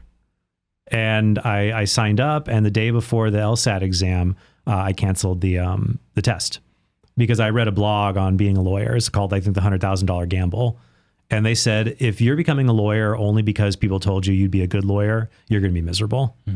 I say, yeah, I'd rather be making, $40,000 a year defending babies and trying to figure out the bills later than, doing a job that pays well, but is just not what God's really calling me to. Though I love being an apologist because it's kind of like being a lawyer, but I know my client's definitely innocent. So like that's very good. So that makes it one nice. of the arguments I remember you questioning. This was back when we first met. When was that? 2012 or something. Was the I think the Kalam argument, the philosophical Kalam argument. Do you feel stronger? No, I've changed my view on that a bit. So what was your view and what is it now? Well, I think I had a view that I really believe so the Kalam argument tries to use reason to prove that the universe began to exist. And my favorite version of it was the argument from successive addition that you can't get infinity by adding members. Yeah. And if the past is infinite, you can't have an infinite past if the past is formed one event at a time. Yeah. And I still think that that's a strong argument. The argument, and then as I defended that argument, though, I was defending more, it requires a particular theory of time to work, the A theory of time, that the past, isn't real anymore. Future's not real yet. Yep. Each day happens one at a time. The B theory, though, says past, present, and future are all equally real. Yeah. It's part of a block universe. Is that Jimmy's understanding? I think I would say that's Jimmy's. And now, like the arguments I use the existence of God, I would say all can work on a B theory of time. Really? Mm-hmm. So you think the Kalam argument even works on a B theory? Is that what you just said? Yes, if you adapt it. And I've adapted it recently. And I've come to this by being engaged with critics of the argument, like Wes Morrison, Alex Malpass, engaging their criticisms of it. And in fact, I did an episode critiquing the argument from William Lane Craig, and he responded on his podcast. So that's got to be like you've hit the big leagues. I remember when you and I would geek out over him back in the day. Matt, look at this. William Lane Craig said I'm an idiot. he didn't say that, but he was very kind. And I really affirmed that he was the reason I came to know the Lord Jesus Christ, and I'll always be eternally grateful for him for that. So I always, the successive addition argument was one that I always believed in, but now I see the problems with it, especially having to add the theory of time. That's kind of controversial. Yeah. So I had a dialogue with Jimmy about this at the conference last people year. can find that online too. But yeah, it's on my channel. What was that like, going up against Jimmy in front of people? Like, it's one thing to go up against him in his office where no one can laugh at you, but what was it like going up against him? Totally fine. Nothing to be nervous about at all. No, it was more of a friendly chat, and I think because we agreed on a lot, but I was seeing more, the way I would look at the argument more now is that if the past were infinite, paradoxes would be possible based on infinite collections forming. Like, let's say every Google years, an indestructible atom comes into existence. Okay. If that happens every Google years, today there will be an infinite number of these indestructible atoms. Wow. Because that's how infinity works. Right. And so you can get these paradoxes that can emerge still. Wow. And Rob Coons and Alex Pruss have done work on this. It's called causal finitism. And so they make an argument that there cannot be, they don't make a Kalam argument, they make an argument more, there cannot be infinite causal chains because paradoxes arise, like the Grim Reaper paradox. Yeah. And the reply to that from like Malpass and others is to say, well, there is a particular kind of principle that'll prevent the paradoxes from arising, or you've tried it. You can't have an infinite causal certain kinds of series. It's an unsatisfiable pair. If you try to say there's been an infinite number of this kind of causation that leads to a paradox. So that's an unsatisfiable pair. And Alex Pruss says, so you're positing a mysterious force that prevents these paradoxes from occurring. And so I read another paper from a guy who was arguing, actually Joe Schmidt, who's an agnostic philosopher, pointed me to his paper, and I really liked it, arguing that theists should not be causal finitists because God can prevent the paradoxes from occurring. So what I would say is either the universe had a beginning, so it has a cause, or it's infinite and you need God to prevent the paradoxes from arising. Wow. So it's a modified thing. So like I said, like I might approach an argument, and similar with the moral argument, I'm refining that too. But before we get to the moral sure. argument, if, I don't know if you've asked Jimmy this, I haven't, if the A theory of time is correct, would Jimmy agree with the philosophical Kalam? I don't know. I think... Because I've said this to you before, but people should go and check out the debate between him and William Lane Craig on my show. You texted me halfway through and said, it's like watching mum and dad argue. And you're like, no, please don't get a divorce. Stop fighting. Stop fighting already. It was tense. Yeah. But I think because Jimmy diverges from Aquinas a little bit here. Yeah. Aquinas would say that an actual infinite collection is impossible. So, whereas Jimmy does not find that to be an impossibility. And Craig's argument relies on that. Aquinas just would not say that you would ever get to that point. Aquinas does not consider the series of past events an actual infinite that's problematic. But if you do the argument, even with the A theory, you could have that, but Jimmy differs from Aquinas in that regard. So I still think, even if you allow the A theory of time, people can go to his website to read his thoughts on that, but I think he would probably say that the philosophical arguments he still doesn't find convincing. And I think a lot of them, I would use this version based on the causal finitism route, I think are some of the stronger arguments. So yeah, I feel like when it comes to evaluating things, I mean, it is possible. You know, I try to be open-minded to things. I think I have a very solid moral certainty. I have found the truth. I'm going to teach that to my children, and I'm going to hold fast to that. But I try to follow reason and my conscience. But I also don't want to be unanchored. Like if I'm going off the rails here, because I'm not going to say, oh, the Catholic Church is wrong because Trent Horn couldn't answer this objection. Maybe somebody else can. Or maybe it's just something we're still working through. Yeah. Like what hubris for me to think that the Catholic faith must be false because I couldn't answer an objection to it. Yeah. So I would be very careful for someone who reaches that particular kind of conclusion. But yeah, the idea that I just do this for like money, I love doing this and sharing this with people. It was a hobby long before it was ever a career. But there's other things I could go out and be doing that would be lucrative. But I would rather be building up the kingdom. That's what that's the riches I long to see in the next life. See what the kingdom will be like there.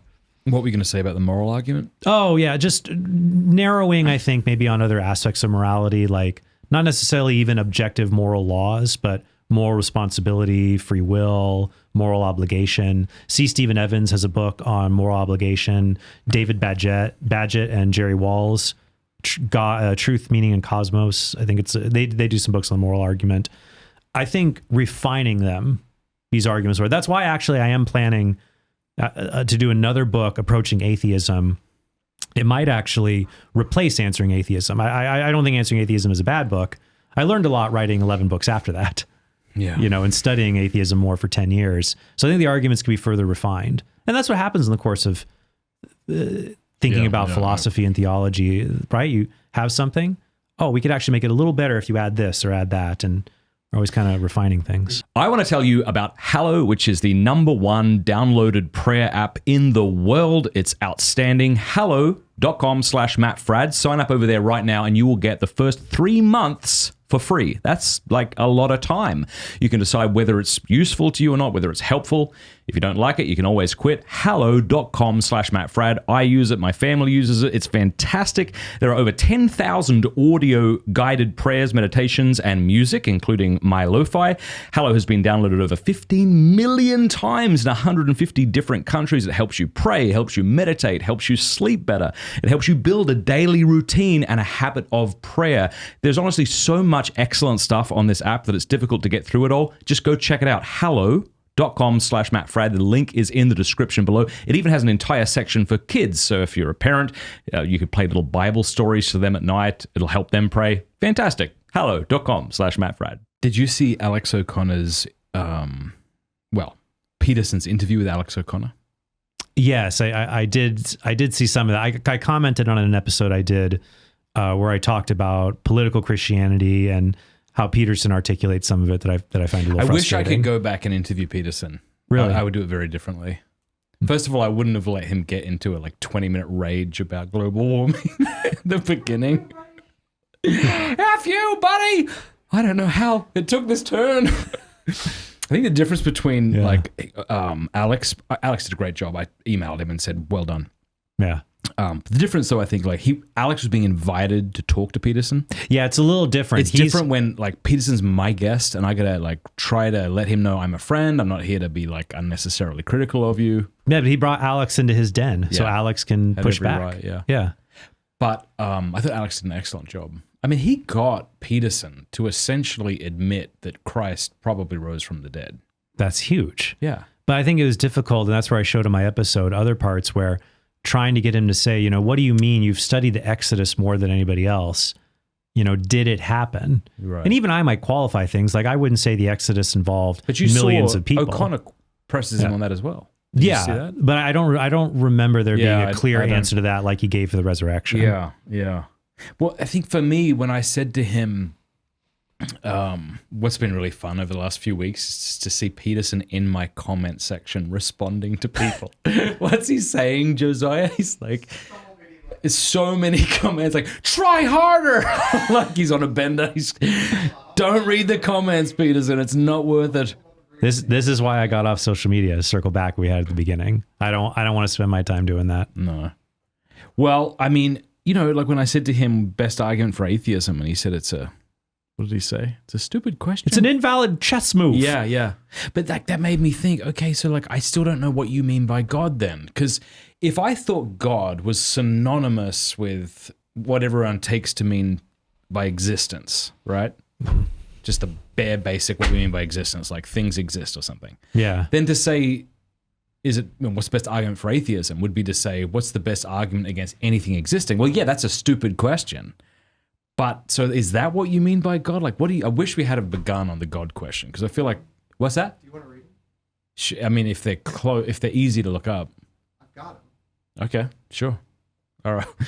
We're going to read Peterson's. First of all, I just have to say, like, it would be hard to be Peterson because that guy, he has received a lot of slings and arrows. Filtered by above a million, so you just have to look for his. Okay, we're going to read some of Peterson's comments. They're so funny. Yeah, like, it's got to be hard to be him. I mean, that man has been attacked, and he's attacked constantly. And, you know, like, you can't listen to everybody. Like none of us can, you know. Like I know I've called you several times in the past, and I'm like, am I wrong here? Should I have said this? You know. And there's times I'm like, yeah, probably shouldn't have, but it's not bad enough to apologize. Or no, it was fine, you know. Like, and so like I have, and I'm sure you're similar. Like we have a small group of people that we trust and we listen to. Yeah. If you were to listen to every commenter, you'd drive yourself insane. And I know he gets a lot of criticism, and so I don't blame him for coming out elbows up. But let's check this out. Elbows up. I'm thinking he's like an old timey boxer. So here's one. Sorry, what? He's like an old timey boxer. Exactly. Yeah. So someone says, why believe in God? Because if you don't, you go to hell. That's the kind of circular reasoning con men have used for millennia. Is that the comment? Yeah. Trying to trip people out of money. And he wrote back, aren't you a genius of cynicism and cliche?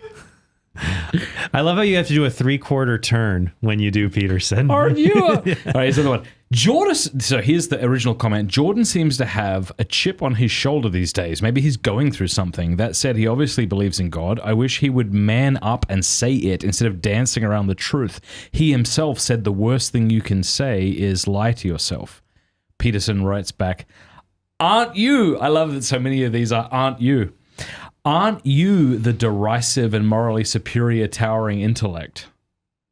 Hey, Mark Dice commented on my YouTube channel? Yeah. That's wild. Oh. I never understood why so many people look up to Jordan Peterson as if he contains some kind of profound wisdom. I think he does. Like, he does contain profound wisdom. I think he does really, he's good at getting people to think about very important questions. And I think that there's a very important service that can have. And I don't think he offers interesting insights in like fields of psychology. Mm-hmm. But just because somebody prompts you to think, you should still approach what they say with, you know, your own critical thinking. All right, here's one last comment. Someone says, why is Peterson so angry? And Peterson replied, because presumptuous trolls call me Peterson. I mean, look, we've all been there. I know what it's like to get pissed off and respond to people. Oh, yeah. So same. I'm not picking on him. I mean, but it's just not worth reading comments. And if you think comments mean anything at all, I want you to go and look up a song from like Backstreet Boys. And then I want you to read the effusive comments about how this song saved them when they were 15. And then you realize, oh, comments, people's opinions mean nothing. I realized I was larger than life, and that's okay. Exactly. Yeah, it's. Yeah. I think once again, I'm going to look that up while we talk. Look at. Oh gosh. What's that song called? Larger Than Life? Well, that's one of them. Backstreet's back. All right. This is taking me back to my TRL days, the days when you would wait at home to see your favorite music video played on television until it got retired 65 days later for being on the countdown. Yeah, I think once again, you're trying to find the balance between two different things, right? If you can become paralyzed, worried about what everybody's thinking. But at the same time, if you just like, I'm going to say it and I don't care what people say, well, you could become a horrible jerk. You could become an awful person. So that's why the Bible is very clear, like a plan with many counselors will succeed. Did you find one? It's hard to listen to you say serious things while I'm looking at these comments. So for Backstreet Boys, this is quit playing games with my heart. You remember that song? Quit playing games with my heart. Yeah, Teenage Trent had a lot of people playing games with his heart. I would have wished those people had listened to the Backstreet Boys. Right, Thank you very much. Check out some of these comments. Number 1, best boy band in history, comma, all caps, period. Next one. This person's never heard of O-Town. Brian's eyes, LFO. Nick's hair, Kevin's browns. What is that? Hoey's smile, AJ's swag, they voice. Then the next comment is like, did anyone see the documentary about how their band manager molested them and embezzled millions of dollars? There's a documentary about that. I forget I love how much you know about random Harold. things. No, not Harold. It was No, it was one guy. He's got glasses. He's a little heavy. Someone set. says, bring back this kind of music. All right, here's a good one. I'm closing my eyes when I listen this song. It feels like yesterday when I was 12 years old. I'm now 37 and still love this song after decades. New generations will never know. Can you tell how that era was so beautiful. Can you tell if that's a man or a woman? I hope it's it says Tyler. Uh-oh. And that's fine. Good on him if it makes him happy. Do you know what I mean? Whatever. And it's not a sin. Leave Tyler alone. Boy bands had their place in our musical pantheon. I'm not going to lie that I don't rock out a bit when it comes on 90s XM. I went to with my wife and all sushi that. with a mate the other day, and we're both the same age, and we listened to Creed the entire way. Creed and live, and we were Are you sure? Are you sure you didn't die and go to purgatory? Like No, it was terrific, actually. live. They had that song Heaven. Lightning crashes. That's the other band, Live, because they had that song Heaven. Yeah. Yeah, that was. I don't need no one Tell me to about heaven. I look at my daughter. I hated that song. I believe. I was always like, because I loved apologetics. That's a back terrible then. argument. Yeah, I Your was like- daughter is not. Yeah, I don't need no proof to know about God and truth. I'm like, no, Live, don't do that. Yeah. Don't do it. Be like Creed, take me higher. Very good. Yeah. Hey, I've asked my people for questions, and there's a lot. Would you mind if we started some of these? Yeah, we could do Do you want some. a break? You want a break? No, Okay. we're fine. Recording's going good, right, Josiah? I occasionally have terrifying. All right. What does Trent says, Apex? Think about some of more recent apparitions. Akita, Garabandal, Medjugorje. Never heard Trent talk about these things. I would say I haven't done the requisite study to come to a conclusion on them. I know that there's been serious concerns raised about Medjugorje, but I would say I haven't done the requisite study to use it either for an apologetic or to really comment on it. The ones that I have been interested in the most that I have used for apologetic purposes would be like Fatima. I find there's really powerful evidence for the supernatural with the appearances of Fatima, the miracle of the sun. Another one is Our Lady of Zaytun in Egypt. I know even atheists that are impressed by that one. It's the Coptic. Yeah, but it's like it's like the Prime Minister of Egypt and Muslims saw this apparition. Like, you know what's interesting about Catholic miracles? Yeah, there's a few that have surprising amounts of evidence for them. One would be Our Lady of Zaytun. The other one is St. Joseph Cupertino. I love the film Reluctant Saint. So the bad guy in it is the guy, Ricardo Montalban. He plays Khan in Star Trek. And you know the story, like St. Joseph Cupertino, right? You pray to him, and if you didn't study for the test, he wasn't a very smart guy, managed by the grace of God to pass his test, become a priest, and he was so joyful, like he would levitate. But there is an astounding amount of early eyewitness accounts of his levitations. And I've heard atheists tell me, like, I don't know what to make of this. Like, the best a skeptic can come up with is like, he basically like leapt really high and fooled people. Like, this is not like, there's some things that Catholics really like the angels took Mary's house from Israel and brought it to Italy. I'm like, no. A lot of, or Mary appeared to St. James on the way of Our Lady of the Pillar. People will talk about that, but I'm like, the first thing, the first attestation we have of that is from the Middle Ages. And that's 1,000 years later. That's not the greatest historical evidence, but like St. Joseph Cupertino, there's like books from Yale University Press on the phenomena, and people saying, yeah, this is actually surprisingly well documented. So I'm hoping to do I think I've still mentioned like 3 books I want to write. There's many down the line to do, but one, because people tell me, why do you believe in Christianity, but not these other miracles? Well, I'd love to do a catalog study of major miracles. And there's some Catholic ones I'm not sold on, and some Catholic ones, like, an atheist should really look at this, and then comparing it to other things for sure. But the apparitions, there's some things, there's a lot on my plate I'm always trying to get to. And I'm familiar with them, but I don't like to pronounce on things unless I've done a lot of due diligence. Yeah, that's fair. And we're glad for that. This is a good question. Marty Staffnick says, what goes through your head when Mormons say, look, we agree more than we disagree? Well, I mean, I recently did dialogues on this and, the debate on your channel. Mm-hmm. And I've enjoyed conversations with intelligent Mormons. And I think what I would say is, well, it is possible based on the sheer number of topics we might, I don't even know if that's true, but we do actually have a surprising amount of agreement.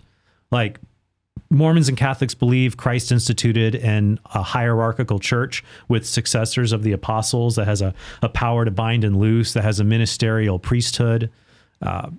So we reject sola scriptura, we reject sola fide. Very similar on a lot of moral issues. Mormons have stood up against so-called gay marriage, against abortion, similar family values, reverence for large families. But we don't believe God is an exalted man and that, you know, Jesus and the devil are brothers because they're begotten of the Father and they're eternal intelligences.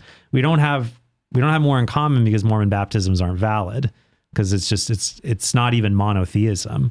We believe that there's just one infinite God. It's a henotheism. So there are similarities, but the differences are stark and serious. Bossman BDC asks, Trent, what's your favorite dinosaur? And would you bring it back if we had the technology? Here's the thing, Matt. You're so busy wondering if we could do it. You didn't stop to think if you should. Okay, so I showed Matt Jurassic Park, my son Matthew Jurassic Park, not too long ago to start him on his more mature What did adult. he think? Oh, he liked it. He's like, Yeah. You said it'd be scary, but it wasn't that scary.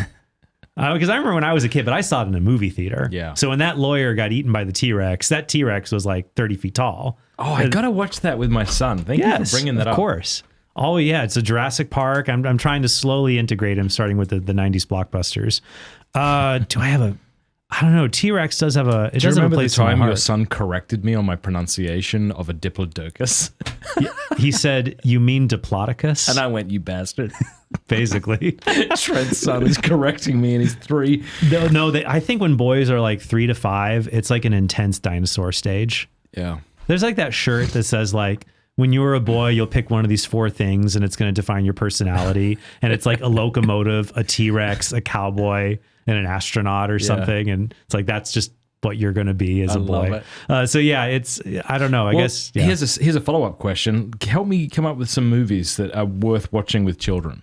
Because this is a perennial question that people have. They're like, I want to watch shows with my kids. Then all the fundamentalists will be like, I can't believe you didn't like. The fundamentalists already hate you. You should only watch. I think there was that movie Therese. Oh my. Okay, can I tell you a story? Yes. I was on a cruise. Okay. I think a Catholic Answers cruise. And I think I said I hated that movie so much. And the Therese actor was awful. I think I said that maybe on my show. And then the Therese actor moved to Steubenville and knows that I said that. No. I'm so sorry. I shouldn't say anything anymore. I mean, it was a terrible movie, right? Like, it was. I think. But here's, what's funny? I think there was she's a wonderful person. I just want to get that out. I think it was Maximilian Kolbe. Maybe it was Kolbe who like refused to write a letter of congratulations to a bishop because he was worried, and it caused a big scandal because he was worried about even like faint praise being lying. Exactly. I'm like him. I'm like Maximilian That's too Kolbe. scrupulous. That's too scrupulous. Exactly. That's and I especially if he doesn't really mean it. And this woman should go back into my catalog of chastity talks and mock me mercilessly on the podcast she's about to create solely for that reason. Maybe it's an opportunity if like you're going to express an opinion. Like maybe I think we have to work on just expressing just charitable criticism. Like, what do you think of Therese? Like, well, I'm going to be honest. I feel like the actress tried, but I think there were serious problems with the performance that took me out. The director too, to be fair. You just say there's problems with the performance. Maybe that was on the actress, or maybe it was the director that took me out of it. And there's elements of things like the set design, seeing light stands in a background, for example. I think not enough requisite care was taken, and then just balance it with saying, here's some good things. But I think that's like, so when I said I'd be happy to burn the Book of Mormon, how should I have then softened that one? I don't know. Then you have to bring me in to soften relations with the Mormons. We'll have a dialogue and debate and all of that. Well, I think then just have a general, well, I think to spell out generally, hey, it's not just you guys. I'll burn everything I think is false, or, just so people can. Well, it claims to be divine revelation that isn't. Like, yeah. So the Quran, I'd be happy to burn that. Yeah, I mean, it's that's one argument. I'd even be happy to burn the who are they called? The Jehovah's Witness translation. The New World. Oh, the New World. Yeah, I'd be happy to burn that. Well, I guess it's like, what do you mean by burning I mean, it? set on fire. Well, no. What I mean is, I know. well, no. For example, like I was walking with my family at the university. Get a match. Right. Well, I guess the question is, why are you destroying it? So, Yeah, right, okay. For example, if it's your private property and you're like, oh, this is garbage, no one needs to read this, and you throw it in a trash can. Yes, I'm not talking about I mean, stealing it from Jacob Hansen. No. I think there's a difference. It's like Jehovah's Witnesses. If you give them Christian tracts, they'll throw them away. They're told not to read them when they come to your door. Yeah. So like, don't give them. You can give them stuff, but they're going to throw it away. Yeah. Because they're instructed. They're told to treat it like pornography. So it's like, if you're thinking like, yeah, I just burn that because it's like, nobody needs this and it's mine. I think a prudential judgment can call into play though if it's, I'm going to make a public spectacle of this, so that Mormons and Muslims and Jehovah's Witnesses see that I do this. I think the question there is, well, if a person would have been more likely to become Catholic had I not do that, then that should make me really seriously consider doing that. I think, I couldn't see how doing that would make it more likely somebody would become Catholic. I could see how it could push people away. Mm-hmm. So that for me, the calculus, there's not a good trade-off there as to, and that would be a prudential decision on that part, which is where I would say, well, how do we what do good this? Would be accomplished? I just asked you about movies, and now we're talking about burning it. The Quran. Well, because of Therese and honestly, Jurassic Park. What else? Well, come on, give me a few more. But here's the problem: they're going to be like, I can't believe you did. Like, so we showed Matthew Baywatch, and Matt loved it. Maybe Baywatch Nights. I think that could be allowed. What's that? Season 2, it gets weird. Baywatch Nights was you took David Hasselhoff and his partner friend. But instead of girls running out on the beach in bathing suits, they go back to the beach at night and they solve crimes. It was for some reason not as popular.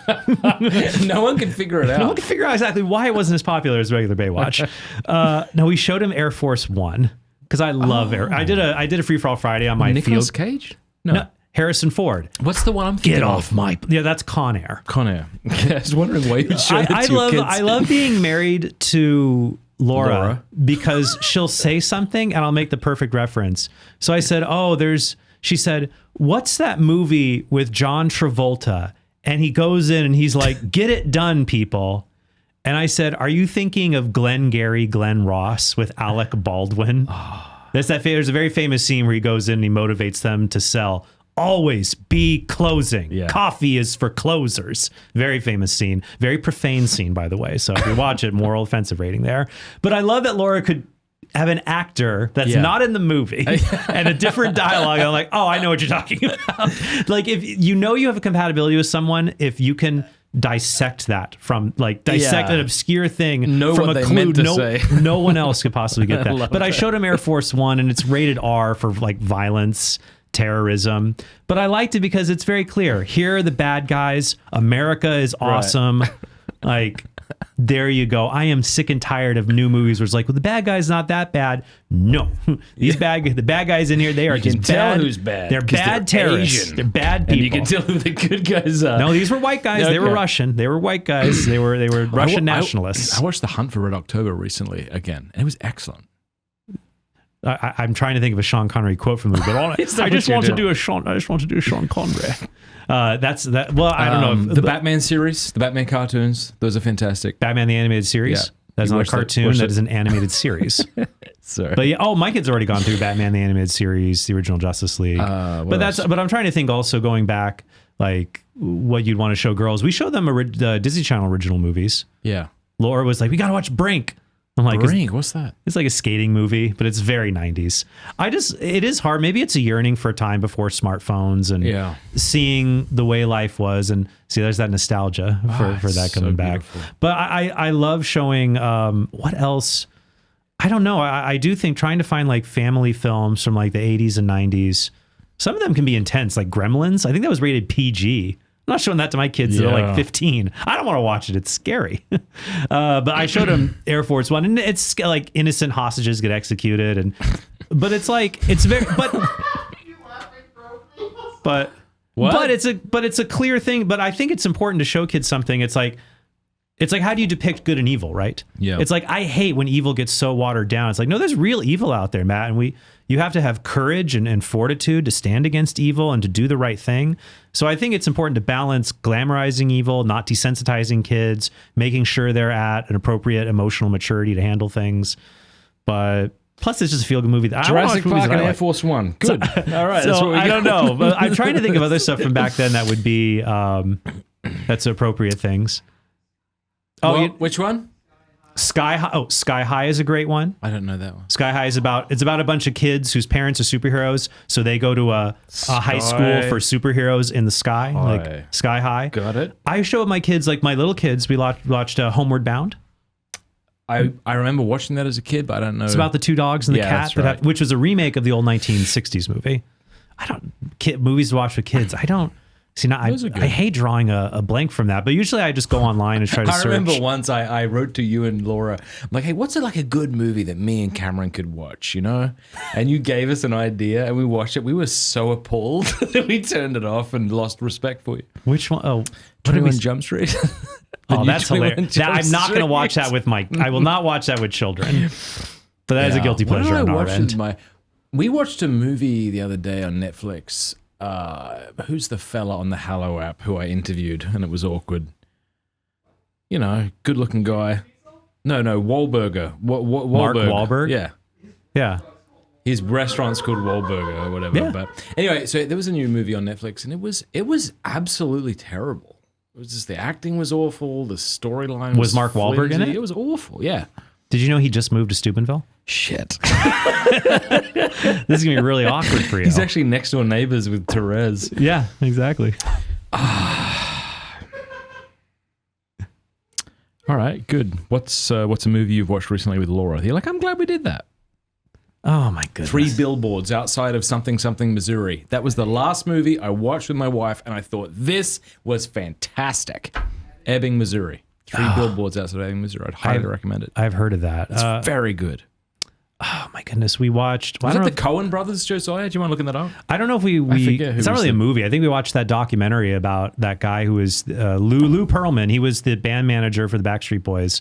And I think there's accusations that he molested some, but he ran the longest running Ponzi scheme in American history. Oh. So he was the band manager and people thought like he's this rich guy and I managed this transcontinental airline and you can get this investment. And he was doing a Ponzi scheme. He was taking investors' money, using that money to pay out to other people. And he stole $500 million or something like that. And then he went to prison. I think he died of heart complications in prison. And Sorry. and like God rest him. yeah. So I don't know. I think we like films, but I don't know. I think we're kind of more interested in documentary, true crime, that kind of stuff. Who is it? Martin McDonough is the director. Okay. Can I tell you what I did on the airplane today? What did you do? I hit a guy. So, You hit a guy? well, I didn't hit him. So I'm with my girls on the plane and we flew to New York and we were flying from New York to Pittsburgh to be here. Yeah. And there's a guy in front of me and he's got his phone out and he's watching a show and he's watching a pornographic scene. Oh, I hate that. I don't on mean planes. steamy kiss. I mean, I won't say what I saw, but it was very... They weren't just holding hands like this. They It was weren't exactly interlaced. interlaced. And I think they weren't married and they kissed. That's Catholic third base. That's crazy. No, it was full on pornography. Oh, that's crazy. Oh, that's and awful. I gave it a second, and I'm like, well, okay, maybe he'll skip, and he didn't. And so here's what I did: I hit him harder than I meant to.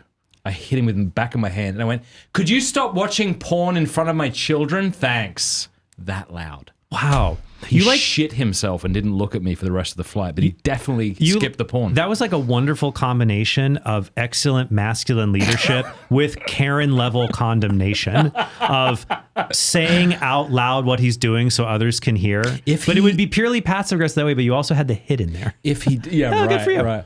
Now, if he didn't respond to me, I'd be like, I think I would have used the word, are you masturbating? I don't know. But I think it's time to start shaming people publicly when they do publicly shameful things, especially in front of children. Yeah. Well, You know what's more offensive than pornography? When people walk, when the plane stops and the seatbelt light goes off, when people push forward. Oh my goodness. I hate those people. They should be banished to the furthest edges of Siberia or Alaska. I'm like an aisle protector. So as soon as that light goes off, I jump out and let everybody go in front of me just so I can rebuke the bastards who would push.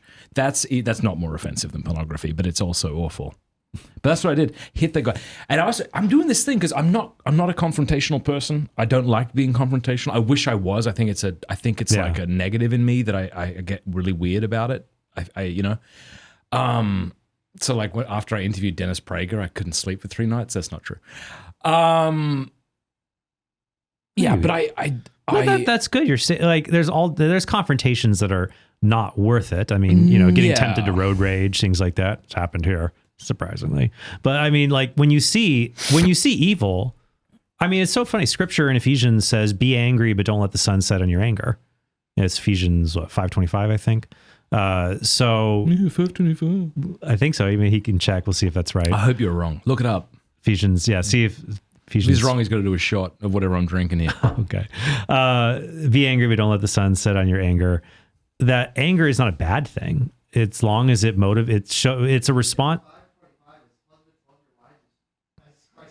At least I had a good thing on my mind. I'll take a sip. You can have a sip. Why was I... Try that. It's really good. Be angry. Is that 520? No, Straight because that's rye the submission. whiskey. Why did I... What is be angry, but do not the sun set on your... Is it 4... I can't believe I'm blanking on that one. Sometimes when I cite scripture, I think I might have a... What? You have to have some. Right. Don't worry. It's powerful enough that whatever I have... Oh, did he actually get it right and you just... Okay, good. There you go. That's smooth. No, but I'm glad I did that. But that's the thing. Anger is our response when we see an injustice. Right, I know. And I know that often goes off the rails and we like to justify our anger. And we say, well, Christ overturned temples. No, he didn't. He overturned tables. Right. But that doesn't mean you should. Actually, I think what he did was he hit those people in the arm and he said, "Excuse me, don't you realize what you're doing here in front of all these people?" Yeah, imagine if you just like... Are you watching porn in front of my kids? Here's a question. No. Did he actually hit them? Because I've heard people say that. He whipped them. Is that right? Or it said he used a whip. I don't know if it says that he actually made contact, but it wouldn't surprise me. I don't know. But I think that, I am sick of like evil in the world. And this idea that we have to be tolerant of evil. I think I just want to wrap this up for people. I share this because I think it's good advice for people. Like to just say, could you stop watching pornography, please? I think that is a wonderful thing to do because people, you say that out loud, that it shames them. It shames because them. they think they're being secretive doing that. And then other people see it, but they're afraid to do anything about it. Like I'm sure a lot of other people around saw that and felt the same way. I think I probably should have was a little more gentle. I think I've had to say, "Hey, buddy, I'm sorry. Could you not watch that from?" I could have done that, I guess. I don't know. This is the thing. You could have done that. There's nothing wrong with that. But I think there's a really good bold witness. Let me tell you something I did that I shouldn't have done. Okay. So I'm doing this thing where I'm not very good at being confrontational, so I'm trying to do it more. I'm also getting older and grumpier, so it's easier. Yeah. I yelled at this guy for cutting a head in front of us. I'm like, "Hey, any reason you're pushing in front of the rest of us?" And it was this guy who spoke broken English. He's like, "My wife and children are ahead." I'm like, "I hate myself. Continue." That's the danger when you try to become the vigilante. Right. I could be Batman too. No, you're just punching poor people in the street. Punching poor people in the street. That's what it is. But there are people who try to be real superheroes. There was that guy. Tell me. Yeah, Citizen Prime. He was a real life superhero. I think he would go around and like try to tell people not to litter and stuff. But there's old documentaries on that a while back. But I think some of them, like people actually got together and made gangs and would try to find them and beat them up. If you hear there's someone trying to be a real superhero, you're like, "Let's go kick his butt." Yeah. But that's my self-censor there. When am I like 8 years old? But no, I think it's good to call it out. But I think once again, but notice there, you have to be. Yeah. You have to be, if you're always going around trying to be policing everyone, honestly, you also have to be careful. Like there are just crazy people out there. I know. And it's just like, is it worth it? It's not worth it. Is it worth it if someone's, got a weapon on them or they're out of their minds? That's why I think starting gently and then escalating is a much better idea than what I did. Yeah. So I think it's using prudence there. But I am glad I did it. Yeah. Because as soon as it was done, I thought to myself, why should I feel bad? This guy was watching pornography publicly. He should be ashamed. When I'm on planes, I hate seeing that, and there are kids and they can look through and see that kind of stuff. So good for you. It bugs me so much.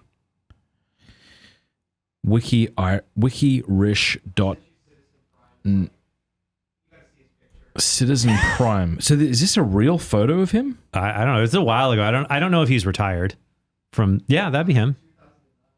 2009. So they might bring him back for a fan service in a movie, maybe. Wait, so was this a show? No, he's a real person. Yeah. Did you know about this, Josiah? Salt Lake City. He was a Mormon. No, probably, I don't know. Possibly. Citizen Prime has retired as of 2009. Here is his farewell letter as posted to his MySpace. It is with a sense of resolute peace and serenity that Citizen Prime is putting down the cape and cowl. I am going to be spending my time making my own children strong and resilient. Gay. What else does he say? Maybe he's raising. Well, he's raising up the next. Matt, being a superhero is very tiring and exhausting. You can't do it forever. Yeah. You have to train the next generation. You know, male outfit, armor black, silver, boots black, cape yellow. He made his own outfit. Most superheroes do. Yeah, unless Edna Moan but works this is for a them. real guy. Yeah, there's all kinds of actions. Listen to his actions. Foes. Apathy. Hey, at least somebody's fighting it. Actions, community outreach, inspirational school visits, neighborhood cleanup, political protests.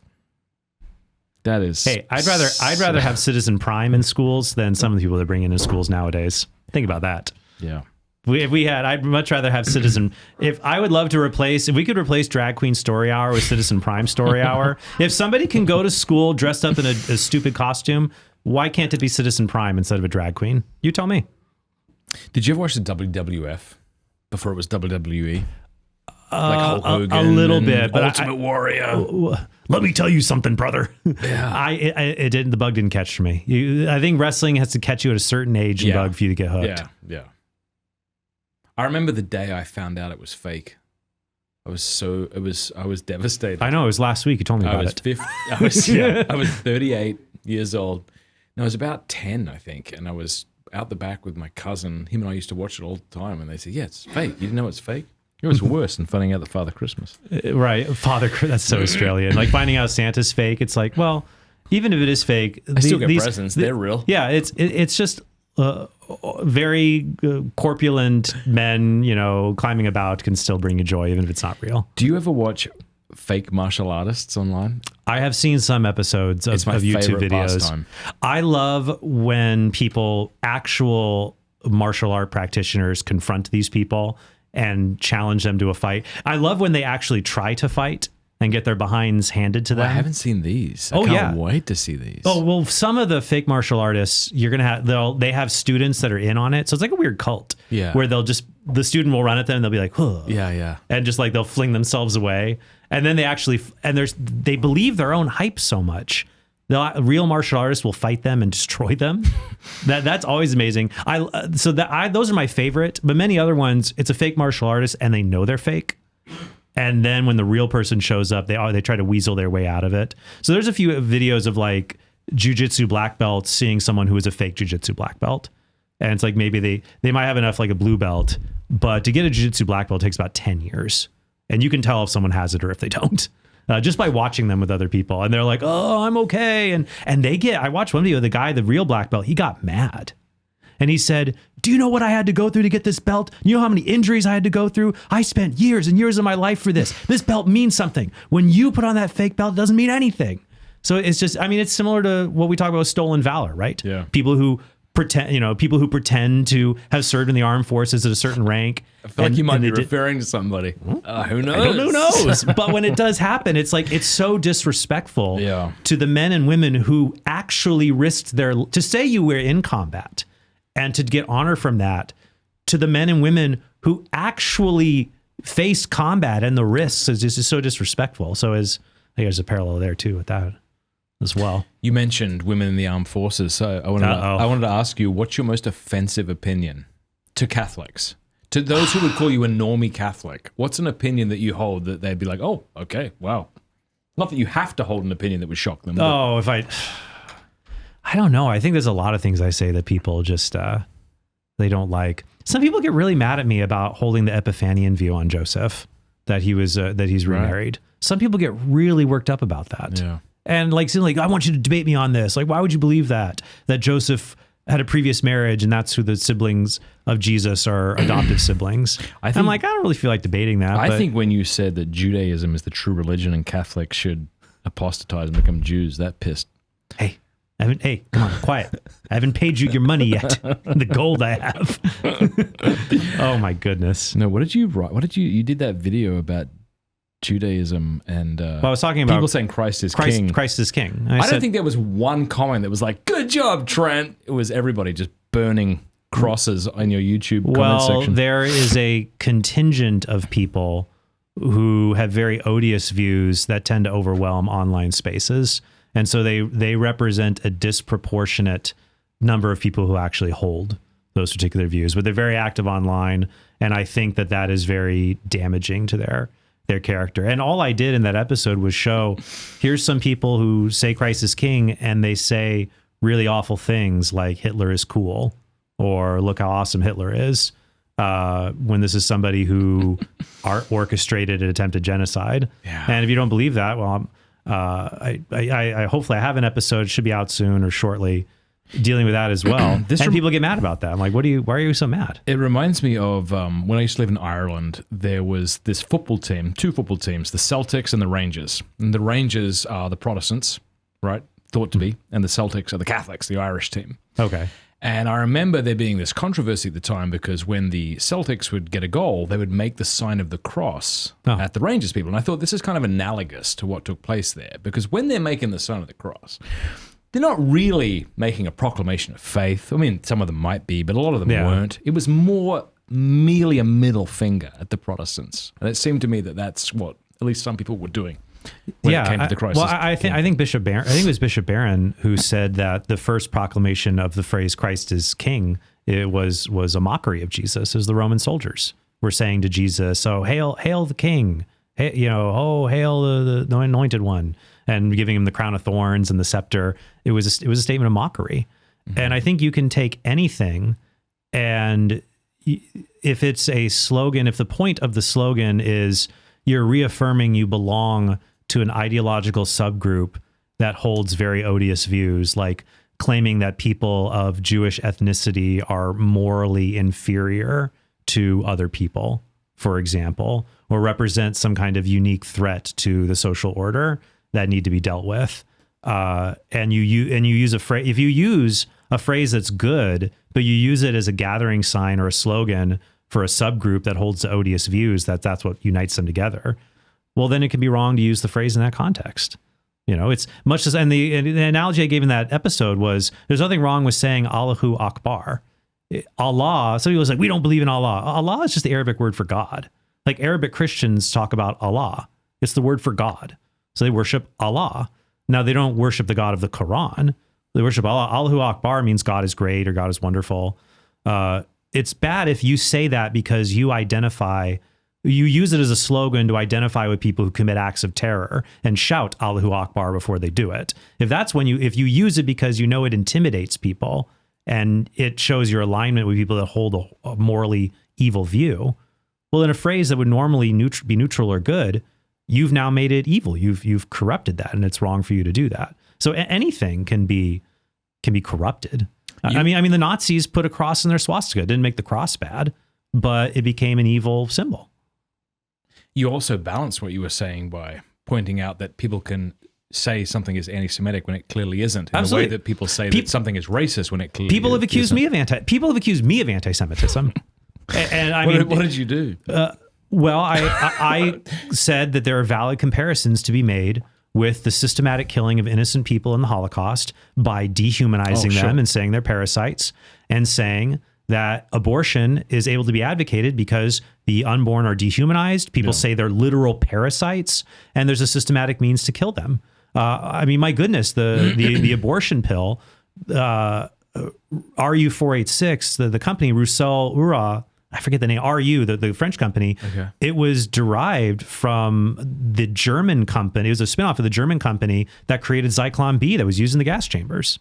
So it's a creepy connection there. Right. But so even like I was saying online, making that connection, and people are saying you're anti-Semitic to compare abortion to the Holocaust. I'm not saying the same thing, but I'm saying you can find parallels in dehumanizing human beings in order to make it more palatable to systematically kill them.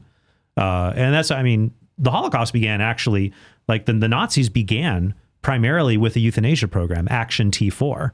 What they did, you might think, how could normal people have, gassed men, women, and children? Well, they started by saying, well, look, there's people that are sick and frail and feeble-minded, and they have Lebens, life unworthy of life.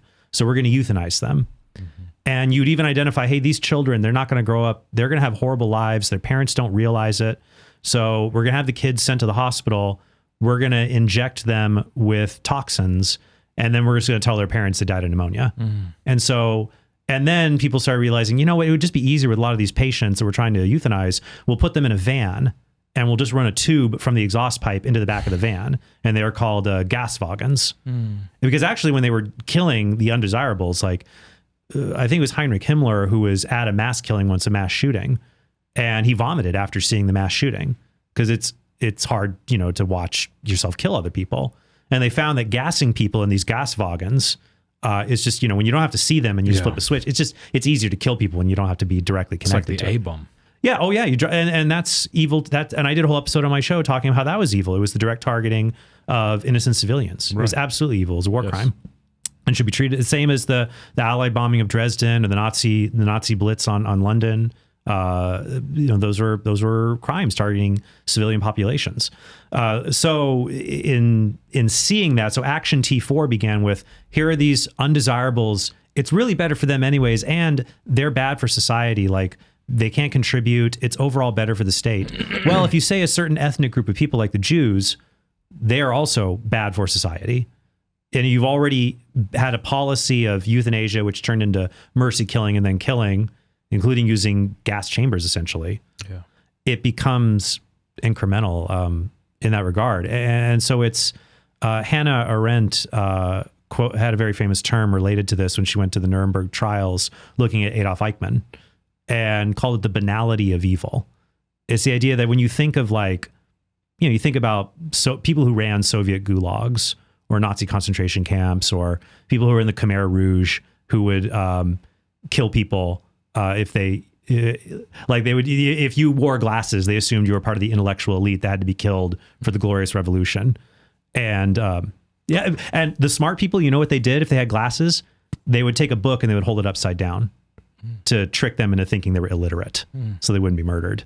How could people do something like that? And you start to think, well, only these slobbering, inhuman monsters could commit such horrifying things, could do something so horrible. But really, what Arendt said, you look at Eichmann, like, he just looks like somebody you would get a beer with after work. He looks like somebody who would work in the office with you. And that's what it was, that just people were worn down over time with propaganda, dehumanization, malicious slander and lies, into thinking maybe this isn't the best, but maybe this isn't pretty, but sometimes you have to do what has to be done. And you have even Heinrich Himmler in his speeches, the Potsdam speeches, talking about, yes, it is difficult to kill the women and children, but sometimes, and you have people who say that it's not fake. We have the audio recordings, or they'll try to reinterpret the words, say like, when he said ausrotten, he doesn't mean exterminate. He means like to deport. That's like saying the word exterminate just means to deport, because exterminate means beyond the border. It's like, no, dude, come on, stop trying to whitewash this. You're doing pseudo history, not real history. And now your comments are flooded with Holocaust deniers and that such. But the point is, the banality of evil is just like, I do get really concerned, Matt, that we live in a sinful world. The Bible says that Satan is the god of this world. And sometimes we can be really tricked into thinking that people are all basically decent. And I think there's a lot of decent people. But it doesn't take much to start moving people towards very indecent things. So, and especially when you're on the plane. So I love how I can tie it all back together. Like, most people aren't going to stand up, they see something really awful, and they thought in their heads, I wish that guy wouldn't have porn on the plane. I hate that. But they're not going to do anything. You're special. There's very few people who are willing to speak up and to do something. So evil triumphs when good men stand by and do nothing. Yeah, it does. And that's why I brought that story up and why I posted it to Instagram today, because I want to encourage people to be, not unnecessary, not critical for no reason, but if somebody's watching pornography and they're in a public place and it's clear that they could have skipped it by now, but they still haven't. Yeah. Please say something, because I got a feeling that this guy will never watch a sex scene on a plane for as long as he lives. I'm pretty sure I scared the hell out of him. He could have beat the crap out of me, I think. Well, you're on a plane. I'm pretty sure he could have. Yeah. Though. But I didn't care. That's what's beautiful about getting old. Not if I teach you a little bit of jujitsu, Matt. Okay, do an arm drag, single leg. Well, you're in a confined space in a plane, but I didn't care. I really even if he had knocked me out, it still would have been worth it. Well, you got to pick, and that's the thing. You have to pick your battles. You calculate, is it worth it? Yeah. And you also have to think, if I'm going to speak up against evil, what is the probability that I'm going to look like the good person here and win? And it should be a fairly high probability that, other people will agree with me. This is ridiculous. They're just too afraid to say something. Yeah. But you don't want to just go explode over. But here you're picking it out. You're picking a gross evil, like pushing your way through. That's rudeness. Right. It takes a lot to want to say I'm going to make a stink about rudeness. Just but grave evil that can send people to hell. Like a kid looks at porn and gets addicted to that. Yeah. It's not on my watch. You and Citizen Prime. I bet Citizen Prime was behind you. And he's like, even though I retired, I'm glad there's still heroes. Maybe he gives out badges, and you could talk to him, and he could send me one. I could wear it all the time. I hope so. I want to tell you about a course that I have created for men to overcome pornography. It is called strive21.com/Matt. You go there right now, or if you text STRIVE to 66866, we'll send you the link. It's 100% free. And it's a course I've created to help men, to give them the tools to overcome pornography. Usually men know that porn is wrong. They don't need me or you to convince them that it's wrong. What they need is a battle plan to get out. And so I've distilled all that I've learned over the last 15 or so years as I've been talking and writing on this topic into this one course. Think of it as if you and I could have a coffee over the next 21 days and I would kind of guide you along this journey. That's basically what this is. It's incredibly well produced. We had a whole camera crew come and film this. And I think it'll be a real help to you. And it's also not an isolated course that you go through on your own, because literally tens of thousands of men have now gone through this course. And as you go through the different videos, there's comments from men all around the world encouraging each other, offering to be each other's accountability partners and things like that. Strive21, that's strive21.com/Matt, or as I say, text STRIVE to 66866 to get started today. You won't regret it. Anthony Christie says, does Trent smoke cigars? And if so, what is a good Catholic position? Well, if not, what's a good Catholic position to hold regarding tobacco usage? I was kind of worried you were going to ask me about this. Yeah, well, give me your honest opinion. I really struggle with defending the morality of smoking cigars or cigarettes. I'm not going to pronounce a judgment because I'm still working through it myself. So I don't want to bind people like a fundamentalist might. I have serious concerns. I have a hard time justifying cigar and cigarette use. Because, for example, we talk natural law, right? Why is sodomy wrong? It's well, you know what? That male member wasn't designed for the exit door. That should be very clear. Mm-hmm. Sometimes, every now and then some things might go in the exit door, like you got to go for prostate exam. Mm-hmm. But that's not something we seek out for pleasure. It's something we put up with because that's to do with life, and you have the risk of colon cancer after 40 or something. But you don't seek it out for pleasure. That's not what it's made for. Okay. Well, I would say the lungs weren't made to receive toxic gases that significantly elevate your risk for cancer. Well, the lungs don't receive that in cigar smoke. Well, the mouth does. The tongue does. Well, I would also say the mouth and tongue weren't meant to, you might have to, every time we breathe, there's particulates, right? And the air is not perfectly clean. But it's when we try to argue about homosexuality, right? We'll say well, that's disordered. Yeah. And we might try to give an example, well, what's another disordered thing you shouldn't do? Yeah. Well, you shouldn't, throw up food that you just ate because the stomach wasn't designed for that. Right. Or you shouldn't. And so is the tongue and mouth made for nicotine? Yeah. So then or we talk about pica. It's disordered to want to eat glass or dirt. Yeah. Well, some people eat dirt, I think, for nutrients here. That's a different subject. But glass or rocks or... So for me, it's well, if I use these natural law arguments... Yeah, geophagia is what you're referring to, I think. Yeah. So it's does Yeah, that's Is clearly... there a proportional good to justify it? To me, it seems disordered, and just the risks involved. Like, for example, with martial arts, I talked about this when I did my episode. I was engaging. No, I hate that I disagree with you on this because I know you're smarter than me and would beat me if we argued about it. Yeah, I'm not trying to I'm trying to work through it too. I'm not in a definitive because I know a lot of people enjoy it. But it's like when I did my thing with I'm talking about martial arts. Well, I was engaging Father Mike. I know. And I think he and I actually agree. There's a line that has to be drawn somewhere. Like I drew the line at like slap fighting. I know, yeah. I listened to it. Or like, But I think UFC is immoral. I'm with him on that. Sure, you draw the line there. Because the argument is just that there's got to be a good reason to inflict or to maybe inflict like irrevocable damage on somebody. Right. There's got to be a good reason for that. And I would only say if someone holds that view, I think they'd have to put American football at the same level. I know, that's where I get uncomfortable because I don't know how to respond to that. You might just have to bite the bullet. Yeah. And just say no UFC, no football. Yeah. Well, I think no UFC, no boxing. I think I'd be willing almost to do that. I don't know. There's way more concussive injuries in football. Okay, then fine. I guess I'll have to. Yeah, you might have to bite That sucks, but that doesn't seem right. That seems like crazy to say.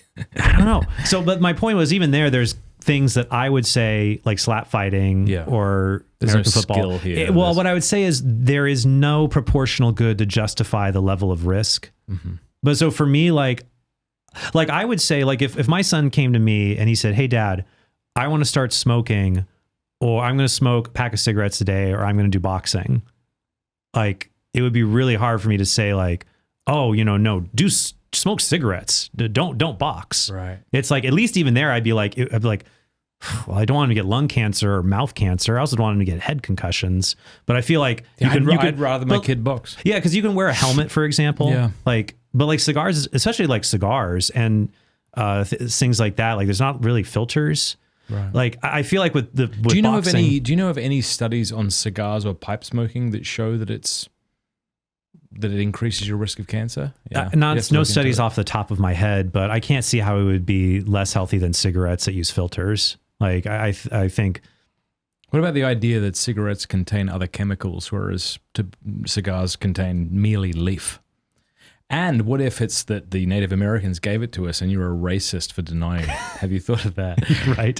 They didn't give it to us, Matt. We stole it from them along with the land. Right. So it's actually it's cultural appropriation. It's even worse than I thought. Even worse. So that's where, I need to think about. Once again, I'm not binding people. This is what I struggle with on thinking it through. Yeah. But because I grew up. My grandfather smoked cigars, and I think the smell is nice. But there's other things too. I mean, you could say the same thing about a million chemicals that we ingest every day. Like, what about high fructose corn syrup? Would you put that in the same category as nicotine? I think the difference there is it's easier to justify a proportional good in eating calories to live.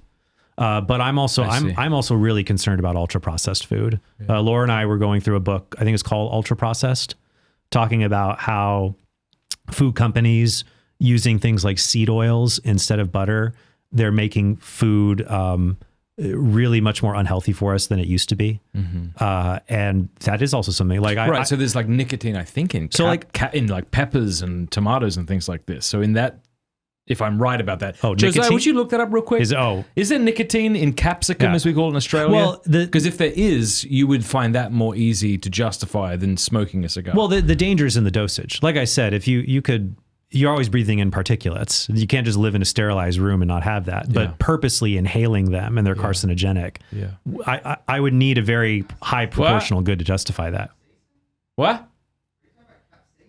Oh, capsicum. That's in Australia we say capsicum. You all say peppers. Oh, capsicum, the spiciness. No. Wait, what? It's like red peppers and green peppers in the store. We call those capsicums in Australia. But I think there's nicotine in that. Yeah, it wouldn't surprise me. But like anything that you can there's some things that are toxic. If you have a small amount of them, it's fine. It's a natural herbicide. I mean, in some things like water, you drink too much water, it'll kill you. So it's the dangers in the dosage. But yeah, so when it comes to smoking, well, what about alcohol? Hang on. Just what?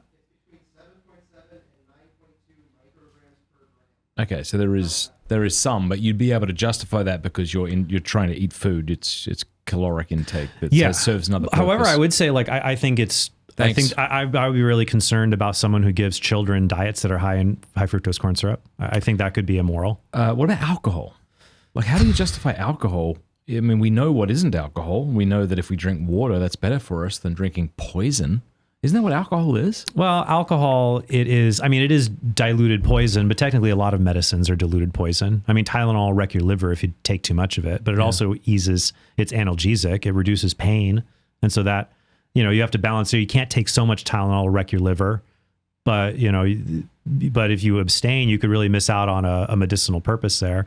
Alcohol, I have to look at, I don't know. I wonder if like the cancer risks and the harm to the body can be easier to mitigate with alcohol consumption than with cigarette and cigar smoking. So I don't know. I'd have to look deeper into how the harm is inflicted, how it can be mitigated. I do think like when it comes to drinking alcohol, I think when people smoke, they tend to smoke. I don't know. There's not that much difference in people's smoking habits, but I think drinking, everybody agrees you can drink too much. I think the line of when it becomes too much, that can be a hard one to draw. Do you think that if Christ had have become incarnate in Central Asia, that he would have multiplied cannabis? Cannabis? Yeah. No, like marijuana. Isn't that where it came from? Central Asia? Isn't that where cannabis comes from? No, I think it's more of a crop that's grown in the... Look it up. I don't know. Look it up. I mean, please look it up. Well, we've had certain people who've sat in that chair who've looked at Josiah and went, look it up. Hey, monkey boy. I've just engaged Mormonism recently. Are you looking it up? They talk about Christ going to the Americas. Am I right? Is it Central Asia? There you go. So like if Christ had of 12,000 years ago. All right, fair enough. That's a long time. Maybe it went over the Asian land bridge with everybody. That's how it got to the Americas. So, yeah. Because the reason I asked that is just because it sounded like you were almost willing to demonize alcohol, if not demonize it, call it into question, and yet we know Christ multiplied wine. And so it becomes really awkward for the Christian to try to say that alcohol is wrong. Alcohol is a little bit different because we have biblical precedents for responsible and irresponsible alcohol use. We don't have anything like that for cigars or cigarettes. Mm-hmm. Like the Bible is very clear. Paul says, do not be drunk on wine, but be filled with the Holy Spirit. Paul in his vice list repeatedly says drunkenness is a grave sin. Mm-hmm. The Bible's very clear on the immorality of drunkenness. And it also talks about the use of wine, though, and alcohol for festivities. Paul recommends Timothy to drink wine to settle his stomach, for example, to have a medicinal purpose. So I think we have more actually from divine revelation. And also, of course, an alcoholic beverage is something that is a sacrament, though it can be given in a way that suspends the fermentation process. But the point is that there's a lot more for alcohol going on in divine revelation for us to consider in its moral use than cigars or cigarettes. Yeah, but I'm trying to talk about cannabis. We don't have to talk about that if you don't want to. Oh, but about cannabis? Yeah. Oh, you mean smoking it or ingesting it? Either. Well, there's a difference. Why is there a difference? Doesn't the same effect result? No, I mean, well, my concern about smoking would apply to marijuana or cigarettes or cigars. When it comes to ingesting things, I think it would just depend on the amount that's done. I wouldn't see how even if Christ became incarnate in another culture, I don't think cannabis serves the same symbolic value of necessity of life and eating as like bread does. Or wine. That would be the equivalent we're going for here, right? I don't know if cannabis is really like whatever the Asian equivalent bread would be if cannabis is the equivalent of wine. I don't think on the SAT analogy exam that's going to line up. All right. This is going off the rails quick. So why don't we wrap this up? Anything else you want to talk about? I don't know. I apologize for all the people that I've offended. I did my best on the hot seat. We somehow went to the Holocaust, to marijuana, to cigars. Who knows? But yeah, I think these are important questions. A lot of things that we've covered, but I find at the end of the day, and whatever I try to do, especially with my own channel and my apologetics and evangelization, I try to really keep an eye on like what is the middle path, and try to, if I can find extremes, that can help me to see. Now, extreme isn't always bad. Martin Luther King Jr. said nothing wrong with being extreme for love or extreme for justice, but when it comes to discerning things, always trying to find that logical and temperate middle ground, I think is important. Mm-hmm. But being extreme for that which we know is good, like you standing up in the plane like that, have at it. I wonder if that fellow watches my podcast. Maybe he will. Where's the weirdest place someone has said, Trent Horn, I watch you on YouTube? I think I got home once and Laura was like, Trent, here you are. I watched I finally watched an episode today. I don't usually do that. It's pretty good. They're actually pretty decent. Yeah. The weirdest place. I don't know. Where's the weirdest place someone saw you? At a Lego store in Vienna. There was a woman who was at the counter and she's like, pints with Aquinas? Like a German, Austrian accent. Yeah, totally. Yeah. That was probably the weirdest place. Yeah, I don't know. I can't get to any weird places that I go to, but there will be places where I feel weird. Like the airport? Do people stop you at the airport? Yeah, I guess it happens in places. Yes, I was at the Eucharistic Congress. Oh, how was that? Oh, it was beautiful. I thought it was great to see people, thousands and thousands of people. 50,000. Yeah, and someone at the airport recognized me, but they weren't. I was leaving, but they were not coming for the Congress. Wow. So I was expecting that a few people might see me recognize me at the Congress or whatnot. But yeah, and someone else recognized me there. Another person recognized me and they're having a conversation with someone from a Sikh. It's an Eastern I didn't know if you meant religion. the Sikh conference. I couldn't tell. No, okay. SIHK, Sikh. And so we had a little chat and, broke some common ground there because I had Sikh friends growing up in high school. So I said, oh yeah, like you have the 5 essential things, like, because Sikh students, they have to wear a dagger. There's 5 things they have to wear for essential element to their faith. They have to wear the turban, the dagger, and things like 3 other things. I wish we could wear a dagger. That's a cool thing to have to wear. And schools have to allow it actually for religious liberty. Does it have to be sharp?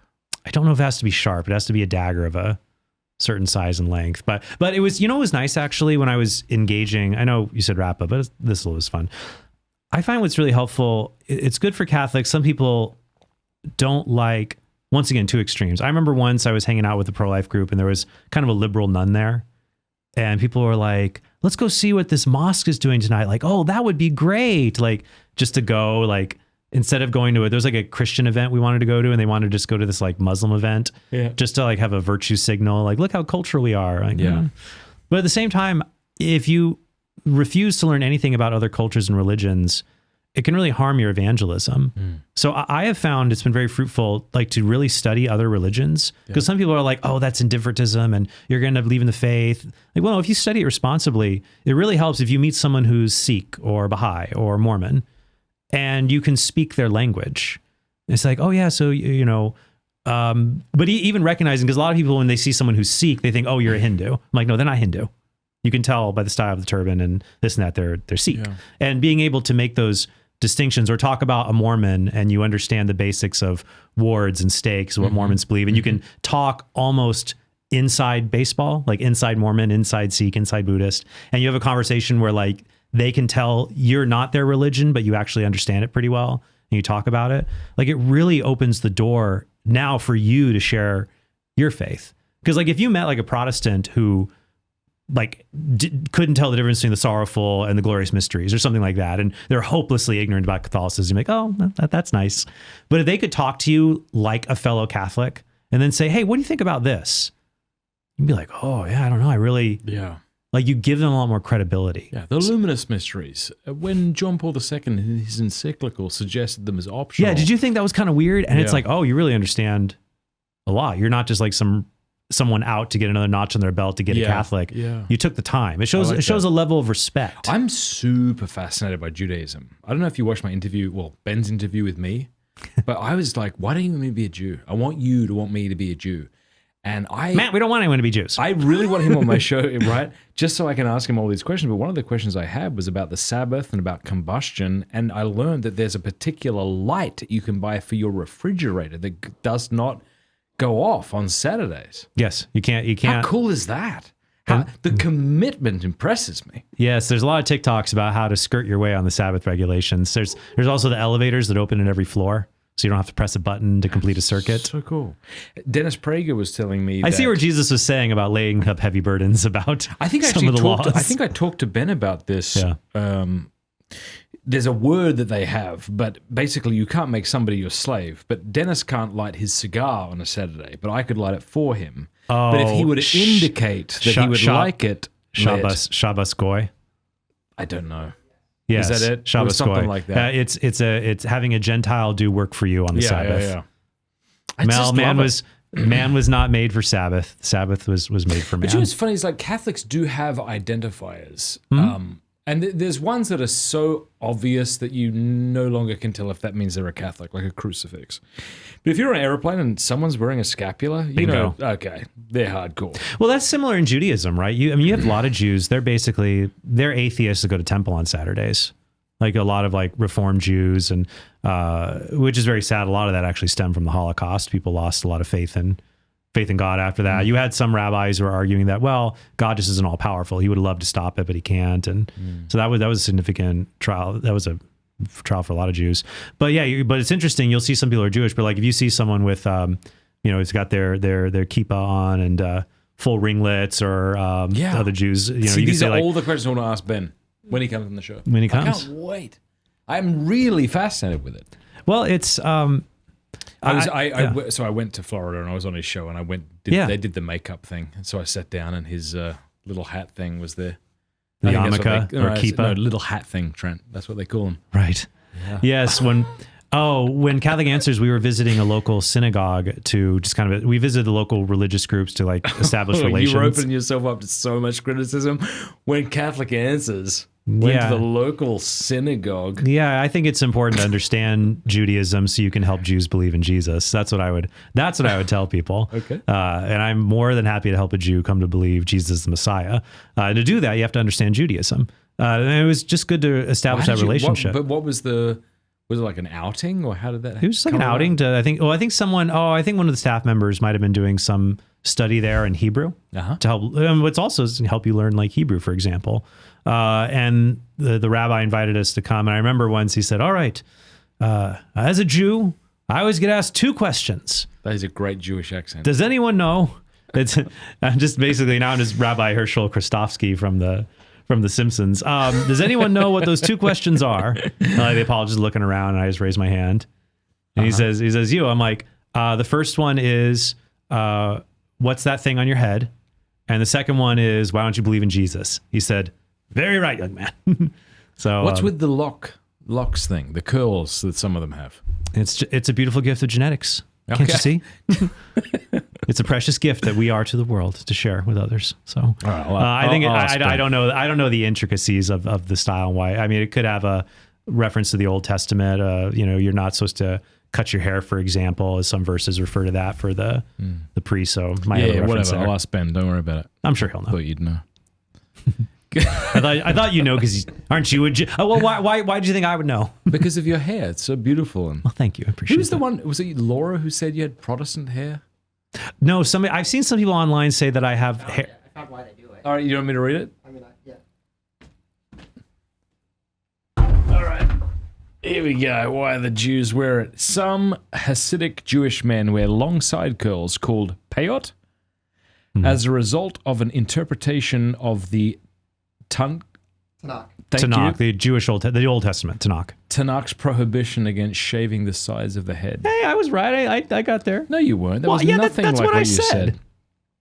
Yeah, okay. If you got into a jiu-jitsu fight with a fellow who had those.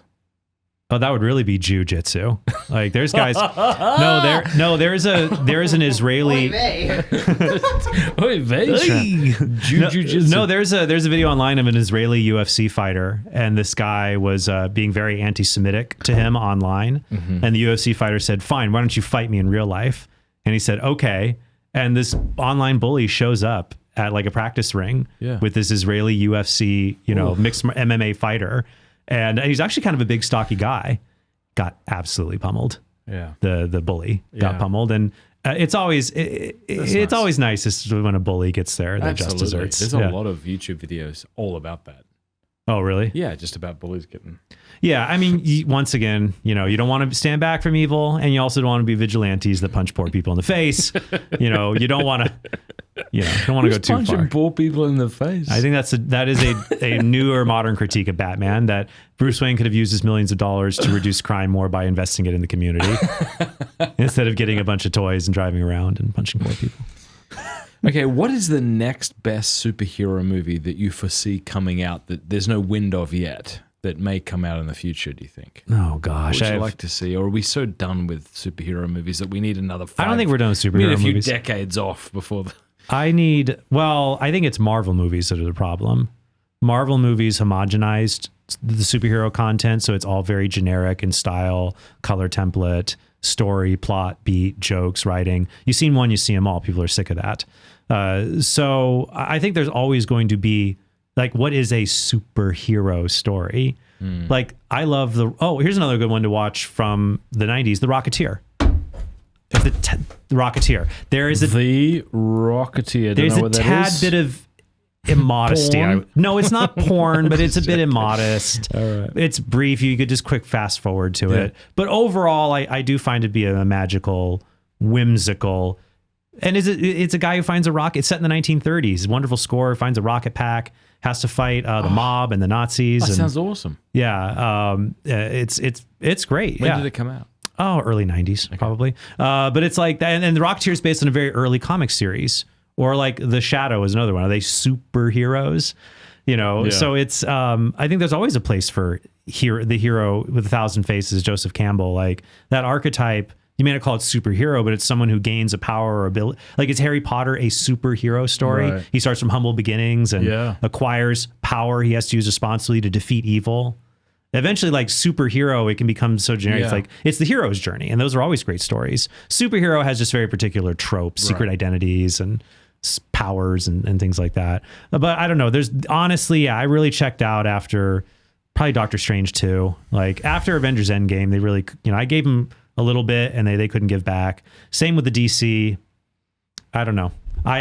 It takes a lot to get me out to, I was so excited about The Flash years ago before I ever knew it would come out. Probably like one of the best superhero movies I showed my kids. Another one is Megamind. Yeah, that's a great That's a great family film and superhero film. It's also a great commentary on red pillars and their disordered views of women. Yeah. Kind of. Because all the red pill stuff. Yeah, I do. Yeah, but I don't know how. Do you remember how Megamind, how the cameraman gets obsessed with the girl? It's been a while since I've seen it. It's been a while. I remember there was a blue gentleman in this film, but after that, there's a large head, almost bigger than mine. I remember that one. Yeah. Yeah, but he's like obsessed with her. And he tries but he's kind of like weird and manipulative and cringy and dorky. Yes. The red-headed fella. Yeah. So he's weird and cringy and manipulative and dorky, and he thinks to get the girl, the reporter. Well, he has to get all these powers, and then she has to like him because he got all these powers. And that's like an arc when I see men online thinking of ways to get where they're like sucking up to women and then try to manipulate women with power or other things. When it's like, you should just be virtuous and discerning when you engage relationships. I'm glad that when you and I got into relationships with our now wives. I'm glad you ended that with our now wives. Aren't you glad when you and I got into a relationship? Up, it's public knowledge. I wrote about it in my book. No, when you got married to Laura and I got married to Cammie, these conversations weren't even in the air. It was a little bit. I remember during my dating time, there was a thing called pickup artists. Okay. So there was that. So there were men who were trying to teach other men how to manipulate women and pick them up. There was this guy Mystery. He'd have a big hat and a clock on. And sure, women love that. Surprisingly, it did work until women began to notice pickup artists. And there's between the sexes like an arm race. Like men try to dupe women. Women have to have dupe detectors. Try to get better at duping. And I'm like, this is disordered and weird. I don't like that. So there was actually a reality show where dorky guys, Mystery would train them to pick up women in public using his little manipulative tricks. And a dear friend of mine, a young lady, she was inadvertently on the show. Wow. It was in a grocery store with hidden cameras. And I said, did she not have to consent to that? Or I think she signed a form later. Okay. And was like, okay. And I was like, why did you give him your number? He was so weird. She's like, I just wanted to be nice. I was just like, oh, this is so weird and creepy and manipulative. Neil Strauss, he wrote a book called The Game that was related to that. So yeah, back then, but even back then, you know what I think the biggest thing kept things grounded was the majority way to meet people was through friends of friends. Mm-hmm. I think it's very, very difficult now to meet people online. I'm not writing it off, but it seems extremely difficult. I really would love to see a resurgence of meeting people through friends of friends And if you're having trouble meeting Yeah. people, build up your friend network. Yeah. Because it's always nice to have a friend network. That's good. And from that, there's opportunities that can arise. A recurring theme to which Josiah always approves of or agrees with me is that I don't understand how to give people dating advice anymore. I used to think that I did. I could give great dating advice for people if they were dating in 2004. But I find that when I do it today... Make her your top 8 immediately on MySpace, and then she'll know you're serious. Yeah. But do you find that today's that things are so confusing that you don't even... I don't know. I tell people not to worry about rizzing others up, and What does that word mean again? I think it's short for charisma. Ah. And although in our day it'd be called game, which I think makes a lot more sense. Sorry, Gen Z, but I think I think old fashioned advice can have its place though. Yeah. I like the dating advice I would give is similar to what I followed and met Laura. I would say build up a friend network, friend of friends, start very casual.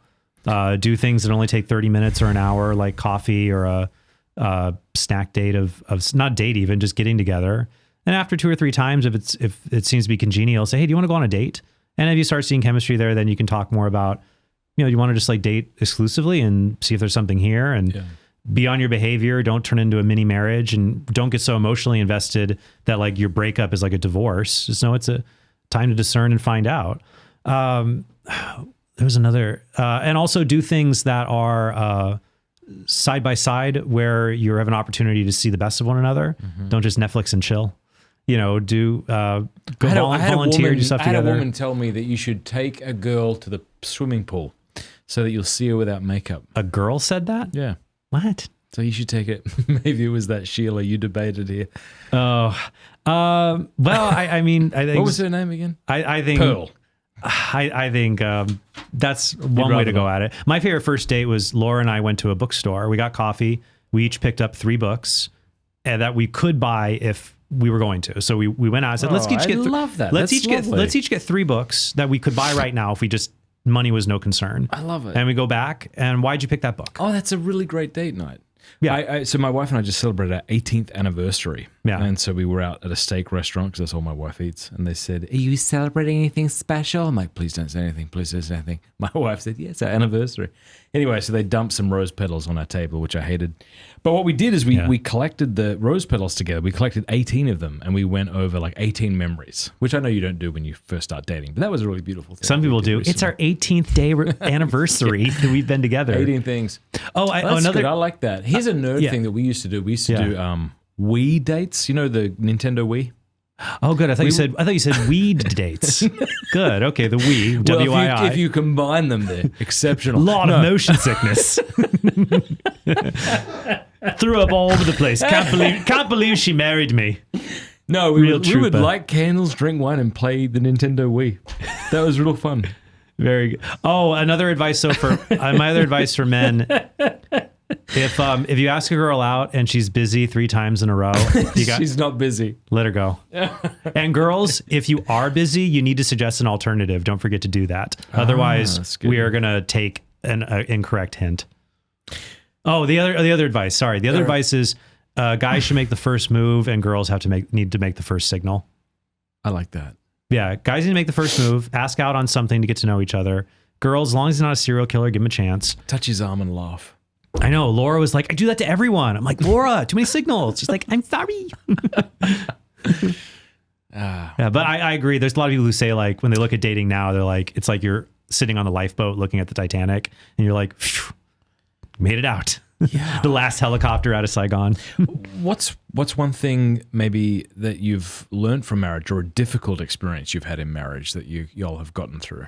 I've heard of difficult experiences. I've never experienced one myself in marriage. So it's a foreign concept in the Horn House. See, No, it's funny, given that Laura and I have the same temperament, I can imagine she's the one who has difficulties with the marriage, and you're like, I think everything's fine. I think everything's going great. I'm looking at all the metrics here. We're doing great. I've got the spreadsheet out. Laura's like, what have I done?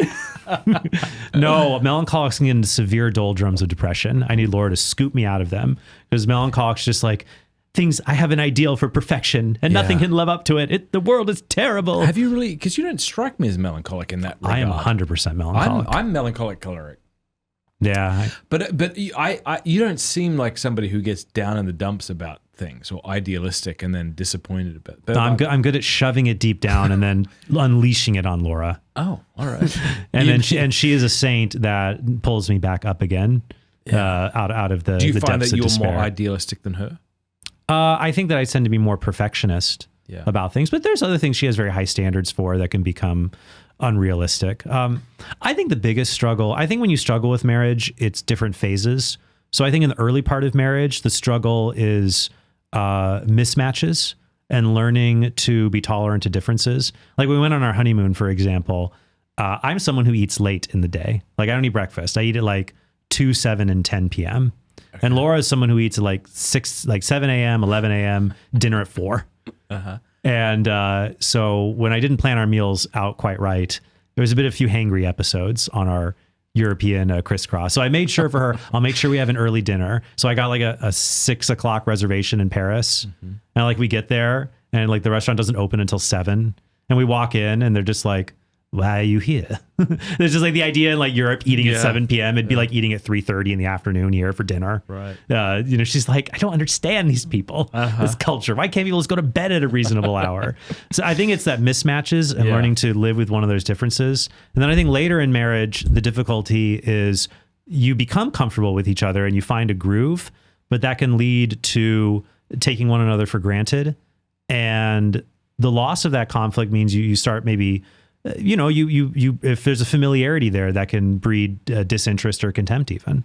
So I think that once you get past like the 7 years, like those first, and of course there's people listening who've been married for 50 years, but I do think that so I don't know what the next phase is after like from 7 to 20. Yeah. But I do think there's like that mismatch period where you feel like, why did I marry this person? This is the wrong person. And we don't get along. And then you settle into a groove, but you can almost like turn into roommates. And that's dangerous too, because you live together, but you're not roommates, and kids and everything else. You're trying to like balance a life, and you become teammates rather than spouses. And I think that there's a danger there. Also, you have to be cognizant of. I found that the two of us being dedicated to like healing, inner healing, growing in holiness, dealing with things. Yeah. That has really kept things God. beautiful and fresh. Well, there's so much conflict that you don't realize it's wounds that you had from your family of origin. Totally. And you bring those in. You don't realize it. I just expect my wife to act the way my parents acted or people I knew growing up acted. And when she doesn't act those ways, I'm like, is she hiding things? Or why is she so different than me? Yeah. Or in your life, me, all of us, developed unhealthy ways to respond to stressors in life based 1,000% based on patterns of how we grew up. Yeah. And we bring that into marriage with someone else. Yeah. And, you have to look at what are the ultimate things you have bonding you together. That's why it's so important to have a strong faith to fall back on, to be the thing that bonds you together. And you're committed to the benefit and well-being of the other person, and being willing to grow and being willing to recognize on both sides, hey, where am I falling short, or where am I having a disordered view of things? And I have an unhealthy habit that I need to work on, and we work on together. Are you pretty good at acknowledging when you've screwed up? I'm the best at acknowledging when I screw up. I've never been wrong about it. No, I'm just kidding. That sounds awesome. I don't. Like, who is it, you or her, who tends to be like, who's more quick to acknowledge I shouldn't have done that? Well, I think Laura is quicker to do things in general because she's more sanguine, and you're kind of sanguine in that regard. I guess I have flare-ups of sanguine. Yeah, but I'm definitely choleric, which surprises people. But I think you're more quick to. Yeah, I'm very spontaneous and compulsive. Laura is like 100% sanguine as a temperament, which tends to be extroverted, people pleasing, seeking out the party, sociable.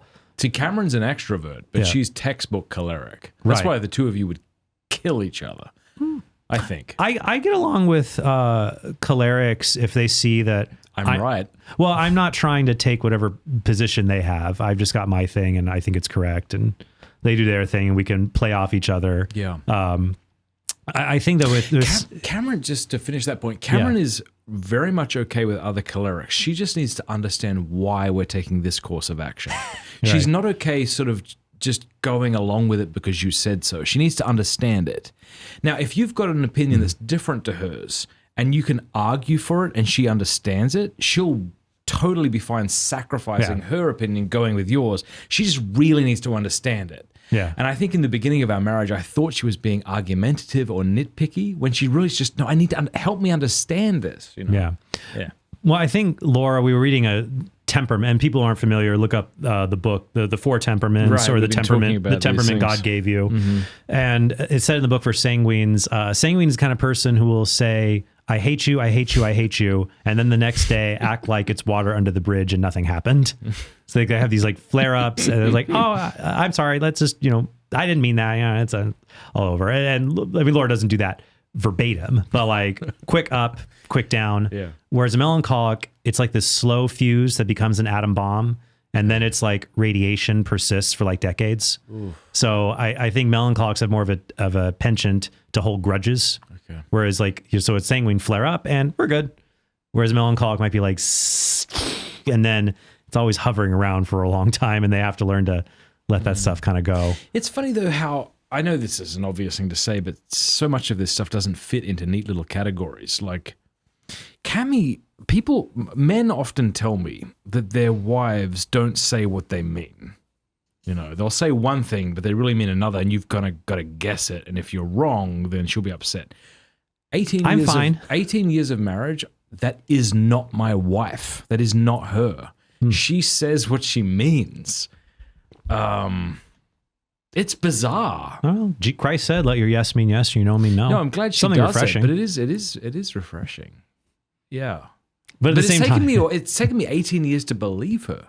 Like, she'll say something like, maybe she's not really thinking. Like, no, that is absolutely what she's very straightforward. I think it's something I struggle with too. I think I grew up in an environment where people, and I think other people can relate to this. You sometimes grow up in an environment where there's a dysfunctionality in that parents or caretakers will say one thing, but they mean another, and it's your job to figure it out. And I think a lot of people have this struggle with relatives and family members. A person will say something they believe is the acceptable thing they're supposed to say, but they mean another, and it's your job to find out that meaning. And if you can't find it, you're being disrespectful. So they might say, for example, oh, it'd be so fun to have you over for dinner sometime. And then, but they don't really want to have anyone over. They're just saying that to be nice. And the other person says, yeah, how about let's do Saturday? And it's like, whereas the person who said that said, oh, it's like an invitation. They want me to come over. Yeah, let's do that. That'd be fun. When it's like, no, I was just trying to be nice. I don't really mean that. I'm just trying to say a thing that sounds nice. And, it's, or like the idea that someone will offer something, or the same, like, oh, do you want me to pay for that? And the game is, that's me showing I care. Right. And you show you care by declining. Yes. And so it's like, we don't say what we mean. It's more like we try to figure out, have you learned the game of etiquette by figuring out the hidden meanings of all this? And some people don't. They're like, yeah, that'd be great if you paid. How does that apply to you and Laura then? Well, I think it applies to any relationship. I know it does, but specifically, like, is it you or Laura who has done that more, and have you had to grow through that? I don't know. I think one... Because I would say that I grew up maybe in more of a passive-aggressive kind of family. Yeah. Yeah, so similar to what you're talking about, whereas my wife is, I've never met anyone less passive-aggressive than her. I think I dealt with more growing up of people don't really say what they mean, and it's your job to find the hidden clues. And I think that is a fight that we've had when Laura says, when I said that, I mean it. And I'm like, do you really mean it? And she says, and if I went back on that later and said I was mad when before I said it was okay, that's my problem. Good for her. Yeah. So it's, I'm a lucky man. Yeah. See the channel, it's, I'd much rather get out of my office. I'm a lucky man. That's the video. I think. I would much rather, I would go crazy married to someone who just had a very just like melancholy, a very flat, and everyone has their different affects, right? But a very flat temperament that was, because there's the phlegmatics. Phlegmatics get along with everybody. Yeah. But it's like, that's why I like them. I love hanging out with phlegmatics. Yeah. But I think in marriage you need a little... No, not marriage. I've never been attracted to anyone who's phlegmatic, but I just mean as friends. I often say of Laura and you, I say, Laura is to Trent what the church is to Christ. She makes him intelligible. I'm like, am I this unintelligible monster? When we met you, I thought you were cool, and my wife liked you, but she wasn't really too sure about you. And then we met Laura, and we're like, oh, now it makes sense. Yeah, I that's one thing I have enjoyed. Like, people will, I don't know. What's been nice doing the channel actually and doing Free for All Friday is I feel like people get, like when I meet people, I sometimes see like comments they've written about me later after they've met me, which is always weird, right? People talk about you like online later, but it's always nice. Usually they say like he's like how he is on his show. Like I would go crazy if like Council of Trent, I had to be like a character. Now I try to be professional, engage. I don't talk in regular life like I talk on the show. I write a script for it. But if you listen to Free for All Friday, for example, on which is audio, I'm hoping to get that onto its own. It has its own YouTube channel. I'm going to hopefully make new content for that soon. I did that originally for the podcast. That's something fun for people to see. I'm not just an apologetic like robot. Yeah. It's, I like, here's this other, and if you like this stuff, you might enjoy. And I think that's why when you look at like people will say like Father Mike Schmitz on Bible in a Year, that's just who he is. Mm-hmm. That is his personality. Yeah, he is not putting on a character. Bishop Barron is not a character. Yep. And I think that is important for those of us who are publicly sharing the faith to have that kind of authenticity. Now, you don't want to just say whatever pops in your head, even if it's offensive. But you're like, still have to work on. Still have to work on a little bit. But if it's so carefully crafted that it's just like this fake persona, I don't think that's helpful. Right. No, I've used the analogy before that if you're continually trying to like make your personality and way of speaking just so that it appeals to everybody, you end up as interesting as those hotel advertisements you see within hotel elevators. It doesn't appeal to anybody. Like it's completely inoffensive and uninteresting. Like our hotel art. Yeah. There's The Office. They said like Oscar says of Pam Beasley's art, it's hotel art. I know. That it's just inoffensive, but it doesn't stir emotions. It's just a bland sailboat. Yeah. Yeah. That was so beautiful when Michael came, and it doesn't matter. Trent, I like you a lot, and I'm grateful that you came on my show. Oh, super fun. Thanks for having me. Anything you want to point people? But I want to just say this. I mean, people who watch this show know of your channel, but I want to invite people to go and subscribe to the Council of Trent because it does help the channel. So even if you watch Trent's show frequently and you haven't subscribed, please go subscribe. Yeah, thanks for the work you're doing. Well, thank you for having me, and thanks for the work you're doing. Awesome sauce.